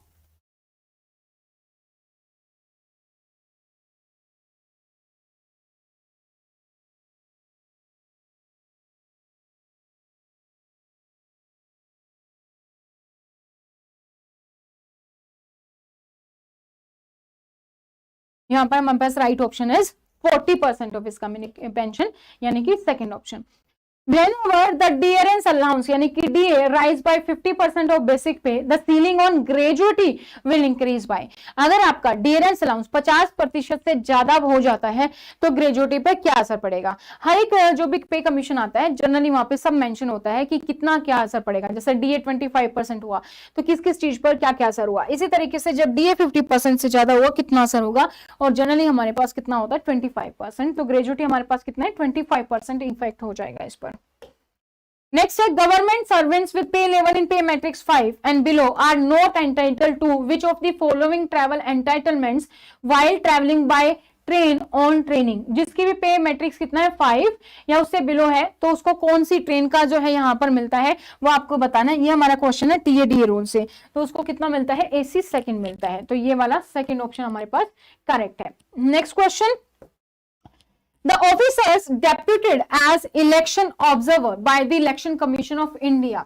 कोई भी पर्सन है उसको as a election observer depute किया गया है इलेक्शन कमिश्नर ऑफ इंडिया द्वारा, और वो क्या है वो ट्रैवल कर रहे हैं। तो by which of the following mode वो एंटाइटल है, किसके द्वारा वो ट्रैवल कर सकता है। By rail as per the entitle based on the basic pay designation, तो क्या उसकी जो पे है डेजिग्नेशन है उसके बेसिस पर वो रेल में ही ट्रैवल कर सकता है। Second, by air irrespective of their basic पे और डेजिग्नेशन, उसके बेसिक पे डेजिग्नेशन को अगर हम छोड़ भी दें तो वो बाय एयर ये कर सकता है irrespective of that. Third, by air as per their entitlement based on the pay और डेजिग्नेशन, एयर में भी तब उसके जो पे डेजिग्नेशन है उस पर डिपेंड करता है। या फिर बाय एंगेजिंग ए चार्टर्ड प्लेन, चार्टर्ड प्लेन में वो ट्रैवल कर सकता है। तो अगर कोई भी person as a election observer यहाँ पे रखा गया है तो वो किसके थ्रू कर सकता है वो आपको बताना है। तो कोई भी पर्सन डिपेंडिंग कि क्या उसकी एंटाइटलमेंट है उसके अकॉर्डिंग कर सकता है बेसिकली। सो बाय रेल तो एंटाइटलमेंट के अकॉर्डिंग कर सकता है, वरना हमारे पास जनरली क्या मिलता है, हमारे पास मिलता है बाय एयर। ठीक है, चार्टेड में तो नहीं जा सकता, ठीक है, चार्टेड प्लेन में तो नहीं जा सकता, बस इलेक्शन ऑब्जर्वर ही है। ठीक है, इररिस्पेक्टिव ऑफ डेजिग्नेशन एयर सिर्फ तभी मिलेगा नहीं, जैसे हमारे पास कुछ एग्जाम्पशन होती है, जैसे स्पोर्ट्स पर्सन है तो उसको जैसे रेलवे का फर्स्ट मिलता है, जब आप बाहर जा रहे हैं तो वो बाय एयर कर सकते हैं travel irrespective of the compensation, आपका कितना डेजिग्नेशन है क्या पे है उसके अकॉर्डिंग। सो इलेक्शन ऑब्जर्विंग में भी हम क्या देते हैं बाय एयर देते हैं। तो बाय एयर उसकी क्या डेजिग्नेशन है क्या उसका बेसिक पे है irrespective of that. Second, bye rail तो वो कर ही सकता है अगर वो करना चाहता है उसके पे और डेजिग्नेशन। तो ए और बी दोनों हमारे पास यहाँ पर करेक्ट है, ए और बी दोनों ही हमारे पास यहाँ पर करेक्ट हो जाते हैं। नेक्स्ट क्वेश्चन की ओर बढ़ते हैं। नेक्स्ट क्वेश्चन हमारा क्या कहता है, What are the total number of days of continuous hold at any place on the temporary duty outside government servant headquarter beyond which daily allowance is not admissible। DA का एक हमारे पास rule होता है वो क्या है 180 डेज। 180 डेज से ज्यादा आपको डीए नहीं मिलेगा, तो 180 डेज से ज्यादा डीए नहीं मिलेगा। फोर्थ ऑप्शन आपका यहाँ पर करेक्ट है। Traveling allowance on retirement is not admissible in case of government servant who। traveling allowance हम रिटायरमेंट पर भी देते हैं, कब नहीं मिलेगा वो आपको बताना है। Option A quit service on resignation, जब कोई एम्प्लॉय रिजाइन देता है तो हम नहीं देते, या फिर डिसमिस फ्रॉम सर्विस, सर्विस से डिसमिस होता तब हम नहीं देते। Proceed on voluntary retirement after completion of 20 years of qualifying service, क्या कोई एम्प्लॉय अपने 20 साल की सर्विस के बाद वॉलंटरी रिटायरमेंट लेता है तब हम नहीं देते। या फिर the retire on superannuation with not less than 10 year of service as a temporary employee, temporary employee है 10 साल से कम की सर्विस है तो हम नहीं देते। यहाँ पर आप सोचो क्या हो सकता है answer and give me the answer, what will be the right answer.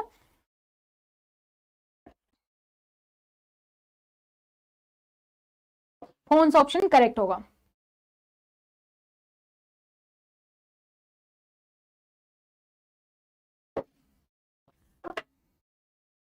तब हम नहीं देंगे। देखो वॉलंटरी रिटायरमेंट है तो भी हम देते हैं, सुपर एनुएशन पे है तो भी हम देते हैं, डिसमिस या खुद से क्विट किया तब हम नहीं देते हैं। ठीक है, तो ए एंड बी के केस में हम नहीं देते हैं। नॉट एडमिसिबल पूछा गया है तो ए एंड बी यानी कि सेकंड ऑप्शन हमारा यहां पर हम नहीं देते। ठीक है, नेक्स्ट क्वेश्चन है हमारा, नेक्स्ट क्वेश्चन है consider the following statements regarding permanent travelling allowance. Permanent जो ट्रैवलिंग अलाउंस है उसके रिगार्डिंग में आपको स्टेटमेंट बतानी है। A permanent travelling allowance may be granted by a competent authority to any government servant whose duty require him to travel extensively। किसी को permanent travelling allowance हम तब दे सकते हैं कि जब कोई भी पर्सन है जिसकी ड्यूटी यही है कि उसको बहुत ज्यादा ट्रैवल करना होता है तो हम दे सकते हैं। ठीक है, तो परमानेंट ट्रैवल ऑब्वियसली तब हम दे सकते हैं। तो फर्स्ट हमारा करेक्ट है। Second, permanent traveling allowance is granted in lieu of all other form of traveling allowances within the government servant। तो किसी और जितने भी हमारे पास ट्रैवलिंग अलाउंस है उसके अकॉर्डिंगली हम एक ही देंगे। ऐसा नहीं कि परमानेंट ट्रैवलिंग अलाउंस भी दे रहे हैं उसके अलावा भी कोई दे रहे हैं तो नहीं होता। तो परमानेंट ट्रैवलिंग अलाउंसेस सभी जितने भी अलाउंसेस हमारे ट्रैवलिंग के रिलेटेड उसके अकॉर्डिंग देते हैं।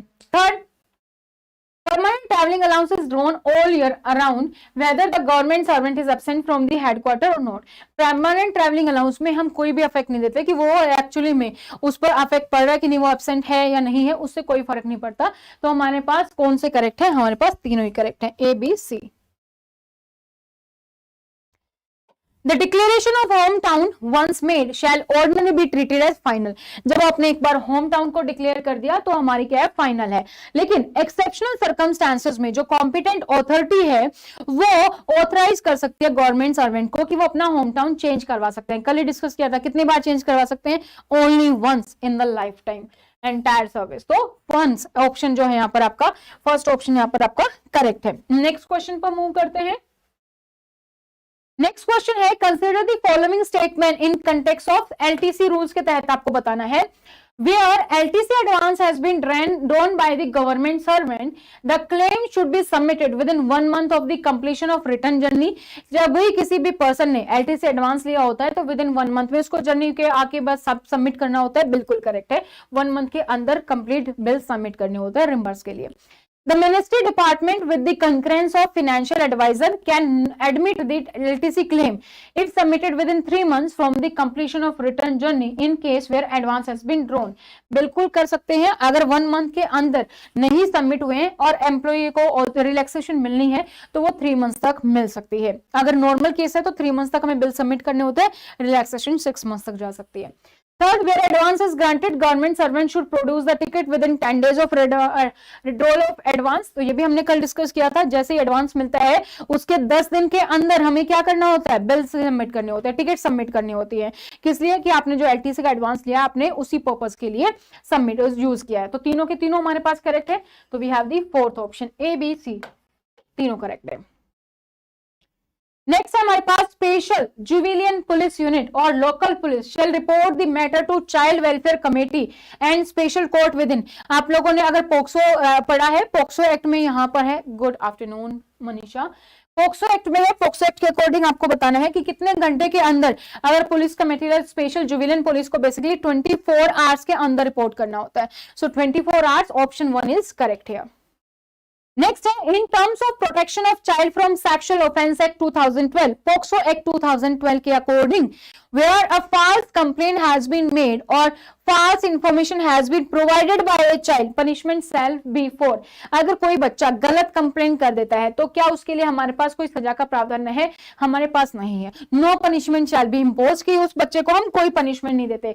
लेकिन अगर वही कोई अडल्ट पर्सन करता है तो हम पनिशमेंट देते हैं। तो ऑप्शन डी हमारे पास करेक्ट है। Next question, direct utilization of departmental receipt for departmental expenditure in specific case under special circumstances shall be authorized by। जो डायरेक्ट यूटिलाइजेशन है हमारा डिपार्टमेंट रिसिप्ट का डिपार्टमेंट एक्सपेंडिचर के लिए, कौन उसको ऑथराइज करेगा? CAG, controller and auditor general of India, financial advisor of respective ministry department, chief accounting authority of respective ministry department, ministry of finance through the CGA, controller general of accounts। कौन करेगा हमारे पास यहाँ पे? so ministry of finance करेगी through the CGA। The guidelines of ministry of education are based on 3-pronged approach to safety and security। जो हमारी guidelines है ministry की वो 3 अप्रोचेस पे है बेसिकली। सेफ्टी एंड सिक्योरिटी के लिए आपका टॉपिक है in the admin and finance, school safety and security guidelines अलग अलग है, जैसे मिनिस्टर ऑफ एजुकेशन की, एनडीएमए की, एनसीपीसीआर की, एससीपीसीआर की। So which of the following is not a part of 3 prolonged approach. तो कौन सा इसमें से नहीं है option? Accountability framework and legal provision, whole school safety approach, unifunctional or multi sectoral approach. तो इन तीनों में से कौन सा नहीं है? यूनिफंक्शनल जो है वो यहां पर हमारे पास नहीं है, यूनिफंक्शनल नहीं है, तो थर्ड ऑप्शन करेक्ट है।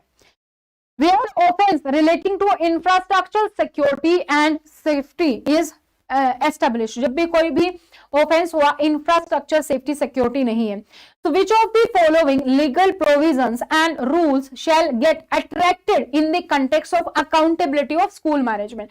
कौन सा लीगल प्रोविजन लगेगा? अगर इंफ्रास्ट्रक्चर से रिलेटेड है तो national building code of India 2004 का एनडीएमई है, ठीक है। तो national building code of India 2004 जो है वो हमारे पास काम करेगा। पॉक्सो एक्ट काम नहीं करेगा, पिनल एक्ट काम नहीं करेगा, क्योंकि ये सेक्सुअल हरासमेंट एक्टिविटी में काम करता है। हम इंफ्रास्ट्रक्चर की बात कर रहे हैं। नेक्स्ट क्वेश्चन है again the national disaster management authority से, consider the following statement regarding NDMA specification for school in earthquake risk zone. NDMA guidelines के अकॉर्डिंग जो स्पेसिफिकेशन है अर्थक्वेक जोन में, उसके रिगार्डिंग आपको बताना है। ऑप्शन है a trained disaster management group should be available in school for initial response. Initial response के लिए एक स्कूल में क्या होना चाहिए? एक हमें ट्रेन्ड डिजास्टर मैनेजमेंट ग्रुप बनाना चाहिए। Second, school must maintain A contact with local disaster management authority.